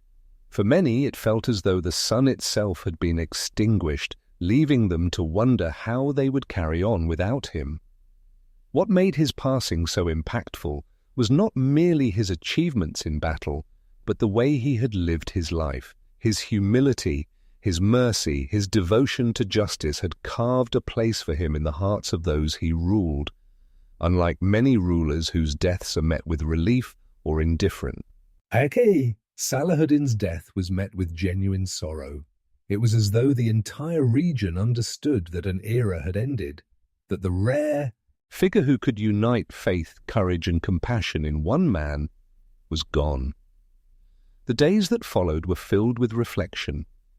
Leaders and ordinary citizens alike pondered what his absence would mean. Politically, his empire would soon fragment, as the unity he had forged proved difficult to maintain without his guiding hand. Yet spiritually and symbolically, his presence lingered. His enemies in Europe spoke of him with admiration, chroniclers preserving his name as one of the noblest foes they had ever faced. In the Islamic world, his memory became a rallying cry for justice, unity, and honor. His grave in Damascus became a place of pilgrimage, where people came not just to mourn, but to draw inspiration. Perhaps the most poignant detail is the way his death highlighted the fleeting nature of worldly power. Here was a man who had commanded vast armies, who had shifted the tides of history, and yet at the end he could not carry wealth or glory with him. All that endured were his deeds, his reputation, and the lessons he left behind. His story reminds us that greatness is not measured by treasures or monuments, but by the impact one leaves on hearts and histories. The whispers of his legacy spread quickly, reaching distant lands where his name was spoken with respect. In Europe, ballads were sung of the noble sultan who had treated his enemies with kindness. In the Muslim world, sermons echoed with his example of justice and faith. Generations would grow up hearing his story, learning not only of battles won, but of mercy shown, not only of power wielded, but of humility embraced. His death, far from ending his influence, became the beginning of his immortality in memory. And yet there is a haunting truth in the aftermath of his passing. The unity he had fought so hard to achieve began to fracture. Rivalries re-emerged, kingdoms splintered, and the Crusades continued in new forms. It showed how rare his leadership truly was, how fragile unity can be without the glue of character and vision. This reality adds another layer to his story. It reminds us that great leaders can shape history, but they cannot control what comes after. They can light the path, but others must walk it. Even so, the flame of his example has never gone out. From Damascus to Cairo, from Baghdad to Europe, Salahuddin Ayyubi's memory remains alive. His funeral may have marked the end of his earthly journey, but it ignited a legacy that outlived empires. His life continues to ask us questions. What does it mean to lead with justice? What does it mean to show mercy when vengeance is easier? What does it mean to live simply when wealth is within reach? These questions echo as powerfully today as they did the day he was laid to rest. And so, as the mourners in Damascus lowered his body into the earth, they were not only burying a man, but bidding farewell to an age of rare nobility. Yet, at the same time, they were planting the seeds of a story that would inspire countless generations. For though Salahuddin Ayyubi left this world with nothing in his hands, he left behind a treasure of values that time itself could not erode. In the days and weeks that followed Salahuddin Ayyubi's death, the sense of loss was not only emotional but also political. For years, he had been the unifying force who held together a vast and diverse empire stretching from Egypt to Syria. And now, with his passing, the delicate fabric of unity began to unravel. He had ruled not as a mere warlord, but as a leader whose authority rested on his personal character, his humility, his justice, his faith. Without him, the balance shifted quickly, and rival ambitions began to surface. The house that Salahuddin had built, so carefully strengthened by alliances and reconciliations, now trembled without the foundation of his presence. His death left behind an empire divided among his sons and relatives. Following tradition, Salahuddin had apportioned lands to different heirs, hoping to maintain harmony among them. Yet the same division that once weakened the Muslim world before his rise began to reappear. His son Al-Afdal inherited Damascus. Another son, Al-Aziz, took Egypt, while his brother, Al-Adil, sought to extend his influence. This fragmentation weakened the cohesion of the empire, and soon the unity that had made the victories against the Crusaders possible was replaced by rivalries and infighting. What Salahuddin had spent a lifetime building began to splinter in the hands of successors less capable of holding it together. For the Crusaders, his death offered both relief and opportunity. Though they had admired him, they also feared his relentless determination. With him gone, the balance of power shifted once more. The Crusader states, battered and reduced during his campaigns, now sensed that their survival was no longer under immediate threat from a single, towering adversary. European leaders who had once crossed the seas to fight against Salahuddin found themselves facing a divided Muslim world, where rival princes competed for dominance rather than presenting a united front. The tides of the Crusades did not immediately reverse, but the intensity of the Muslim resistance wavered without his guiding vision. Within the Muslim world itself, people felt the consequences of his absence in ways both large and small. His reputation for justice and fairness had set a high standard, and though his heirs inherited his lands, they did not inherit his wisdom. The people who had lived under Salahuddin's governance found themselves caught between rulers whose ambitions often outweighed their sense of responsibility. Taxes increased, disputes between princes erupted, and the sense of stability that had characterized Salahuddin's reign gave way to uncertainty. The common man, who had once looked to the Sultan as a protector, now faced the unpredictability of fractured rule. And yet, even in the midst of this decline, Salahuddin's memory remained a powerful force.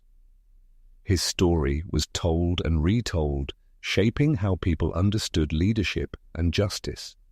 Scholars wrote of his fairness, poets sang of his courage, and common folk remembered the mercy he had shown in moments when cruelty might have been easier.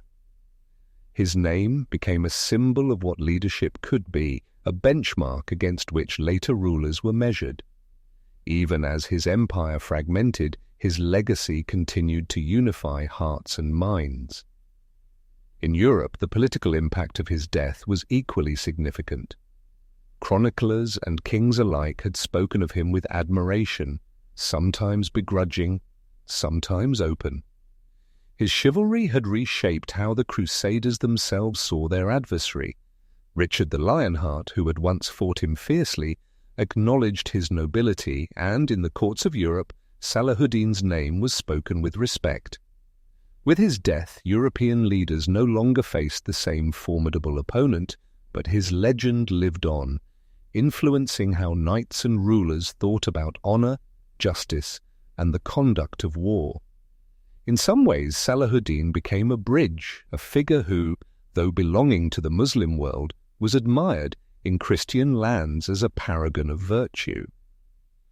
The fragmentation of his empire also revealed the fragility of unity achieved through the force of a single personality. It showed that true unity requires not only a strong leader, but also enduring institutions and shared vision. Salahuddin's greatness had held rivals together, but once he was gone, the old divisions resurfaced. This reality provides a sobering lesson for all ages, that the strength of a nation or community cannot rest solely on one man, no matter how great, but must be built into the fabric of its people and institutions. Without such foundations, even the mightiest legacy can falter. Still, his absence did not erase his presence. Pilgrims visited his grave in Damascus, seeking inspiration from his memory. His story traveled across generations, shaping the imagination of rulers, warriors, and ordinary believers. Later leaders would invoke his name when rallying people against foreign invaders, using his example as proof that courage and faith could overcome impossible odds. He became more than a historical figure. He became a symbol, a legend, almost larger than life. Even among those who had opposed him, the echo of his greatness lingered. Crusader chroniclers wrote of him with admiration, their words ensuring that his name would not fade from Western memory. In some ways, Salahuddin achieved what few leaders ever have. He commanded respect not only from those he ruled, but also from those he fought against. His reputation transcended borders, faiths, and centuries, ensuring that his story would never be confined to one people alone. Yet the political consequences of his passing were undeniable. The unity he had forged could not outlast him, and the Crusader presence in the region endured for generations more. The Muslim world, without his guiding hand, drifted into cycles of rivalry that weakened its strength.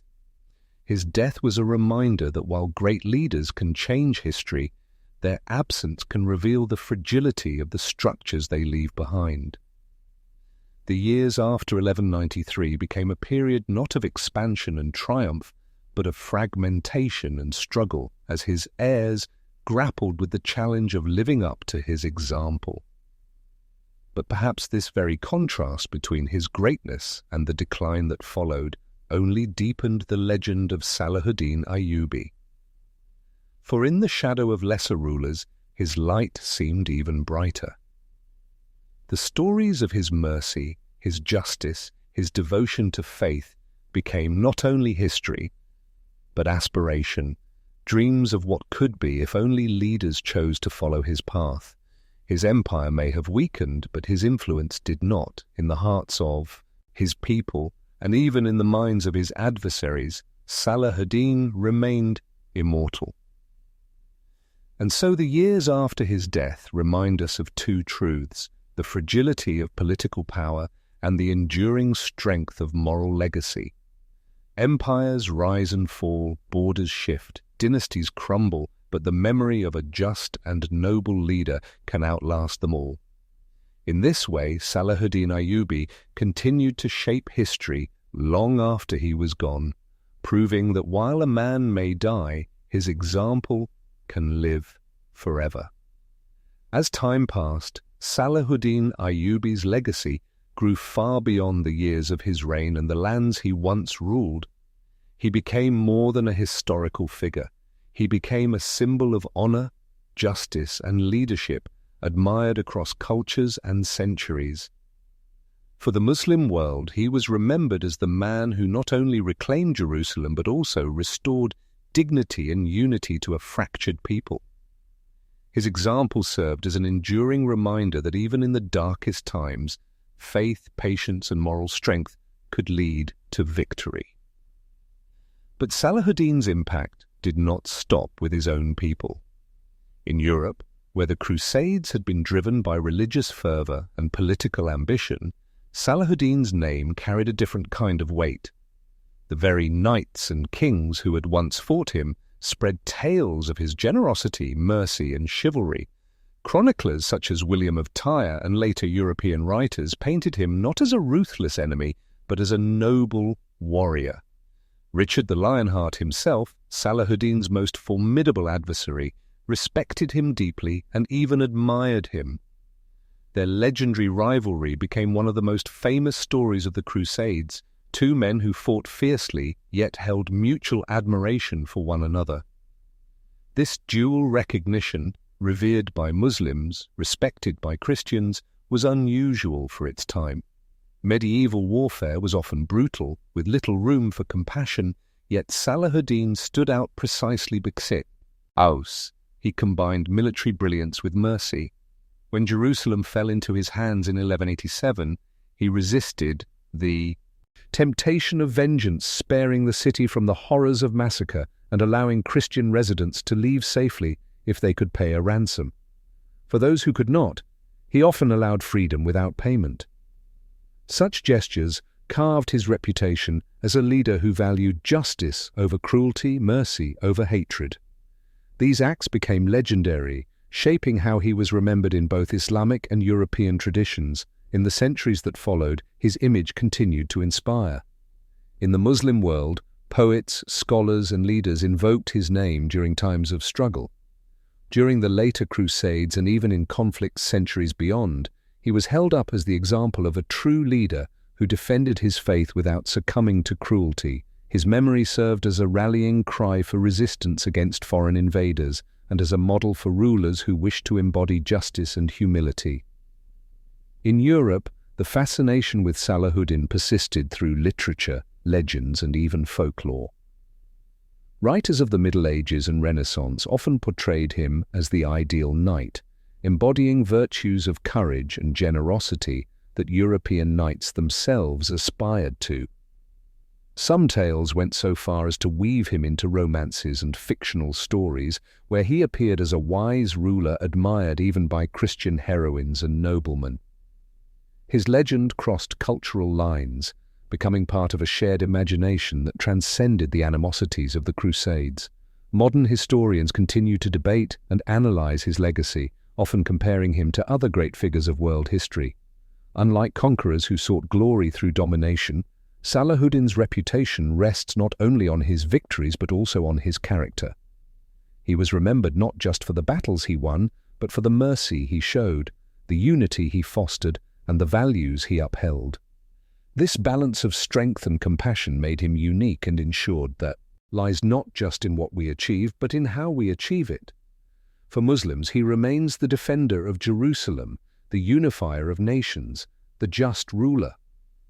For the world, he is a universal symbol of leadership, defined by honor, courage, and compassion.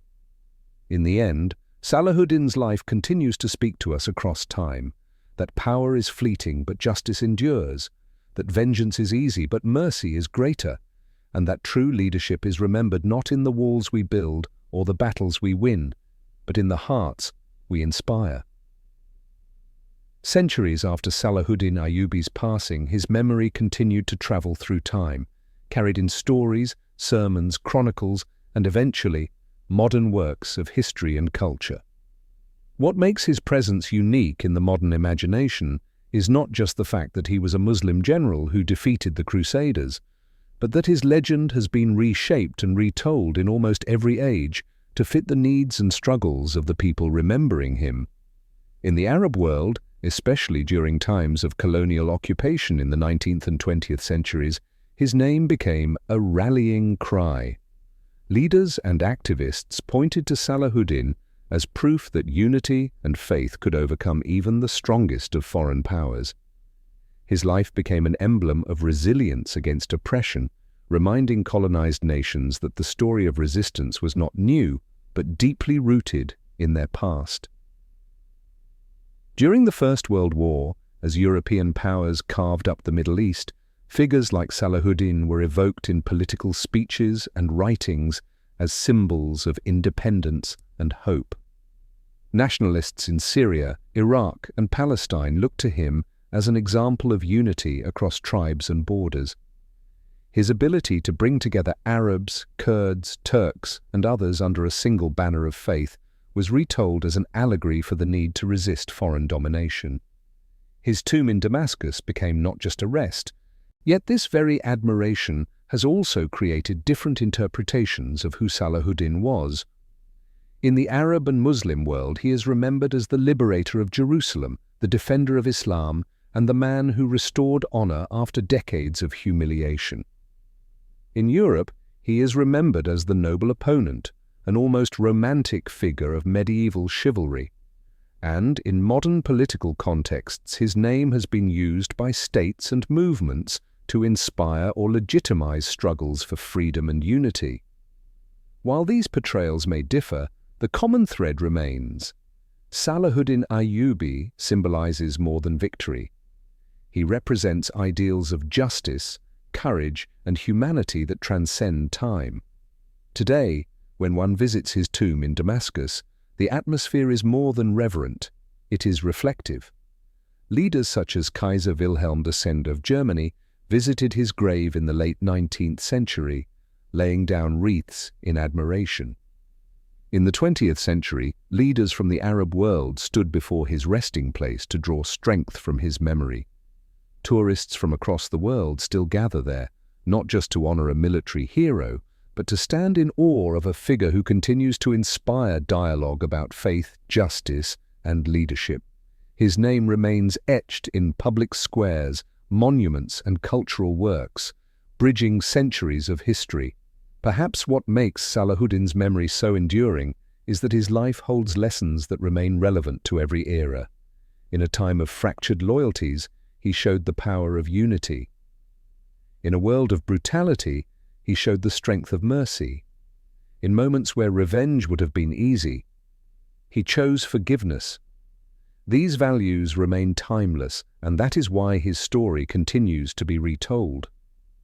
Leaders, teachers, and parents across the world look to him not just as a historical figure, but as a timeless example of what true leadership requires. And so, as the modern world grapples to show concern not for his own condition, but for the well-being of his people and the preservation of justice, he had carried the weight of uniting a fractured world, and even in his last breaths, that responsibility remained on his mind. When he finally passed away in Damascus in 1193, the news spread like wildfire across the Muslim world. The man who had liberated Jerusalem and restored dignity to his people was gone. Cities mourned, soldiers wept, and preachers spoke of his virtues in Friday sermons. The grief was not just for a king, but for a leader who had embodied the ideals of compassion, courage, and faith. The loss was profound, for with Salahuddin's death came the fear of division returning among Muslim lands. He had been the unifying force that held together diverse tribes and regions, and without his guiding hand, the cracks of discord were bound to resurface. His burial reflected both his greatness and his humility. Crowds filled the streets of Damascus as his funeral procession made its way to the Umayyad Mosque, one of the most sacred places of worship in the city. There, Salahuddin was laid to rest, his tomb becoming a site of reverence and pilgrimage for centuries to come. But in a striking contrast to the wealth and grandeur of other rulers, Salahuddin left behind so little personal fortune that his ministers struggled to pay for his burial shroud. For a man who had commanded empires, this poverty at death was a testament to his sincerity. He had fought not for riches, but for faith and justice. The political aftermath of his death revealed just how crucial his presence had been. The Ayyubid dynasty continued under his sons and relatives, but they lacked the same charisma and unifying spirit that Salahuddin had possessed. Rivalries emerged, territories were divided, and the unity he had worked so hard to forge began to weaken. Although his family held power in parts of Syria and Egypt for decades, they could not replicate the same scale of influence and respect. The Crusaders, though weakened, found opportunities to regain footholds in the Levant, and the fragile balance Salahuddin had established was challenged repeatedly in the years that followed. Yet while political unity faded, Salahuddin's spiritual and symbolic legacy only grew stronger. His death did not mark the end of his influence, rather it marked the beginning of his transformation into a timeless icon.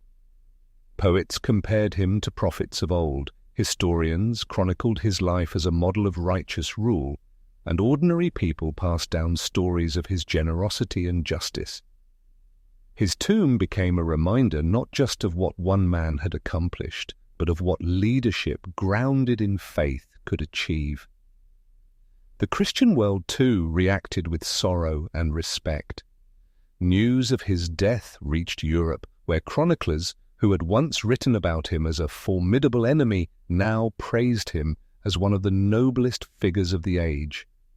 His chivalry in battle, his mercy in victory, and his fairness in governance were remembered with admiration.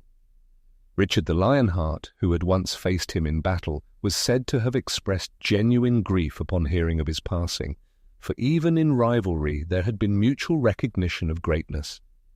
Salahuddin's final days and the legacy he left remind us of a universal truth that even the mightiest rulers are human, bound by mortality. But unlike many who are forgotten when their empires fall, Salahuddin's name endured because it was tied not only to conquest, but to values that never die. His humility in death mirrored his humility in life, ensuring that he would be remembered not only as a warrior, but as a servant of faith, justice, and mercy. In the centuries since, his final resting place in Damascus has become a bridge between past and present. Visitors from around the world, both Muslim and non-Muslim, stand before his tomb in quiet reflection. Leaders, generals, and ordinary travelers alike pay their respects not just to a man of war, but to a man of principle. His death may have left a void in the politics of his age, but it also opened a chapter in which his spirit lived on, guiding future generations in their own struggles for justice and dignity. The image of Salahuddin in his last moments, humble, faithful, concerned for his people, offers a powerful reflection on what true greatness means. His story shows that power is temporary, wealth fades, but the values of mercy, justice, and humility can make a legacy immortal. As he breathed his last, he passed into history, but in doing so he also passed into legend. And legends, unlike rulers, never truly die. Salahuddin Ayyubi's journey, from a young boy of Kurdish origin to the most revered figure of the Crusades, did not end with his passing in Damascus. It became larger than his life. His story has crossed centuries, shaping imaginations, fueling movements, and offering guidance to leaders and ordinary people alike. To Muslims, he is remembered as the liberator of Jerusalem, the defender of Islam, the man who restored honor after generations of humiliation. To Christians, he stands as a rare enemy, admired even in opposition, a figure of justice and chivalry in an age defined by brutality. To the modern world, he has become a universal example of what it means to lead with courage, humility, and mercy. His legend reminds us that history's truest heroes are those who combine strength with compassion and power with restraint. In every age since his death, Salahuddin's memory has been called upon when times of darkness demanded light. During colonial struggles in the Arab world, his name was invoked as a banner of unity against foreign domination. In the 20th century, political leaders used his legacy to inspire nations searching for independence and dignity. His image adorned books, schools, and television screens, transforming him into a cultural touchstone for identity and pride. Yet beyond politics, Salahuddin's story endures because it speaks to the human heart. His humility in wealth, his mercy in victory, and his faith in times of trial carry lessons that never grow old. The timelessness of Salahuddin's life lies in its duality. He was both a fierce warrior and a gentle ruler. He fought battles without cruelty, and he governed without arrogance. In an age when vengeance was expected, he showed mercy. In a world where rulers sought endless riches, he died almost penniless, proving that he valued service over self. His victories were not only measured in land or castles, but in the hearts of those who admired his character. That balance between the sword and the spirit, the battlefield and the mosque, made him unique among rulers of history. And it is that balance which allows his story to transcend religion, culture, and time. Even today, more than 800 years later, his tomb in Damascus continues to draw visitors from across the globe. They stand in silence before the resting place of a man who changed the course of history, not only with armies but with his principles. Leaders bow their heads in respect, pilgrims whisper prayers, and historians reflect on the impact of a single life that continues to echo. The quiet stone chamber is not just a grave, it is a reminder that values endure longer than empires. Nations rise and fall, borders shift, but the ideals embodied by Salahuddin remain eternal. Modern filmmakers, novelists, and historians still find inspiration in his story. His portrayal in literature and cinema often emphasizes the very qualities that made him unforgettable: his magnanimity, his restraint, his honor. In the West, he is depicted as the noble adversary.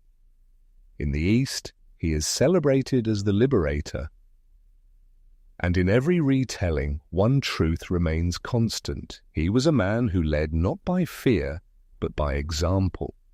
His life challenges our assumptions about power, showing us that true leadership does not require cruelty, but rather the courage to be just when it is hardest to do so.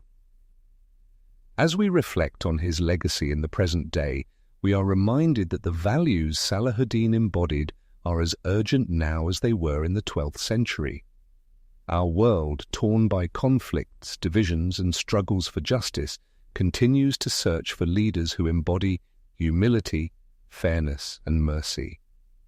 His life shows us that faith and humanity can coexist with strength and determination, and that the path of justice may be difficult, but it leaves an immortal mark on history.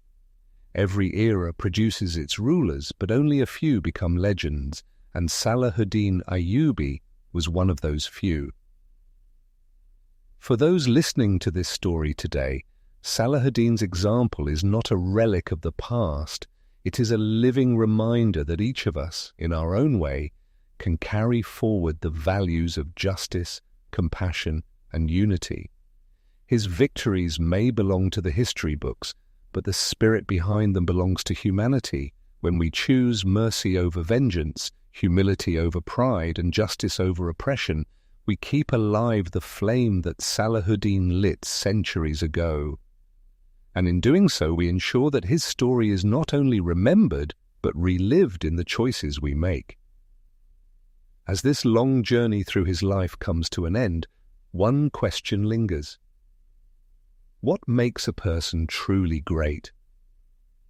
Is it the castles they conquer, the wealth they accumulate, or the fear they inspire?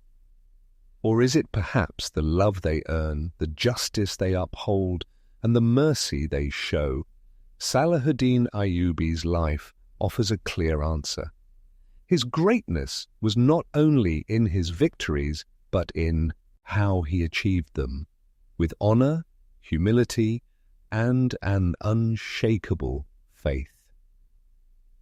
And so we leave his story not as a distant tale of medieval wars, but as a guiding light for our own lives. May we carry his example with us, may we learn from his values, and may we strive to embody even a fraction of the justice and mercy he lived by. For in remembering Salahuddin Ayyubi, we are reminded not only of a hero of the past, but of the kind of humanity we still aspire to be. If this journey has inspired you, stay connected with us, because more stories of forgotten heroes, untold battles, and timeless lessons await. Do not forget to subscribe and join us again as we continue to uncover the voices of history that still shape our world today.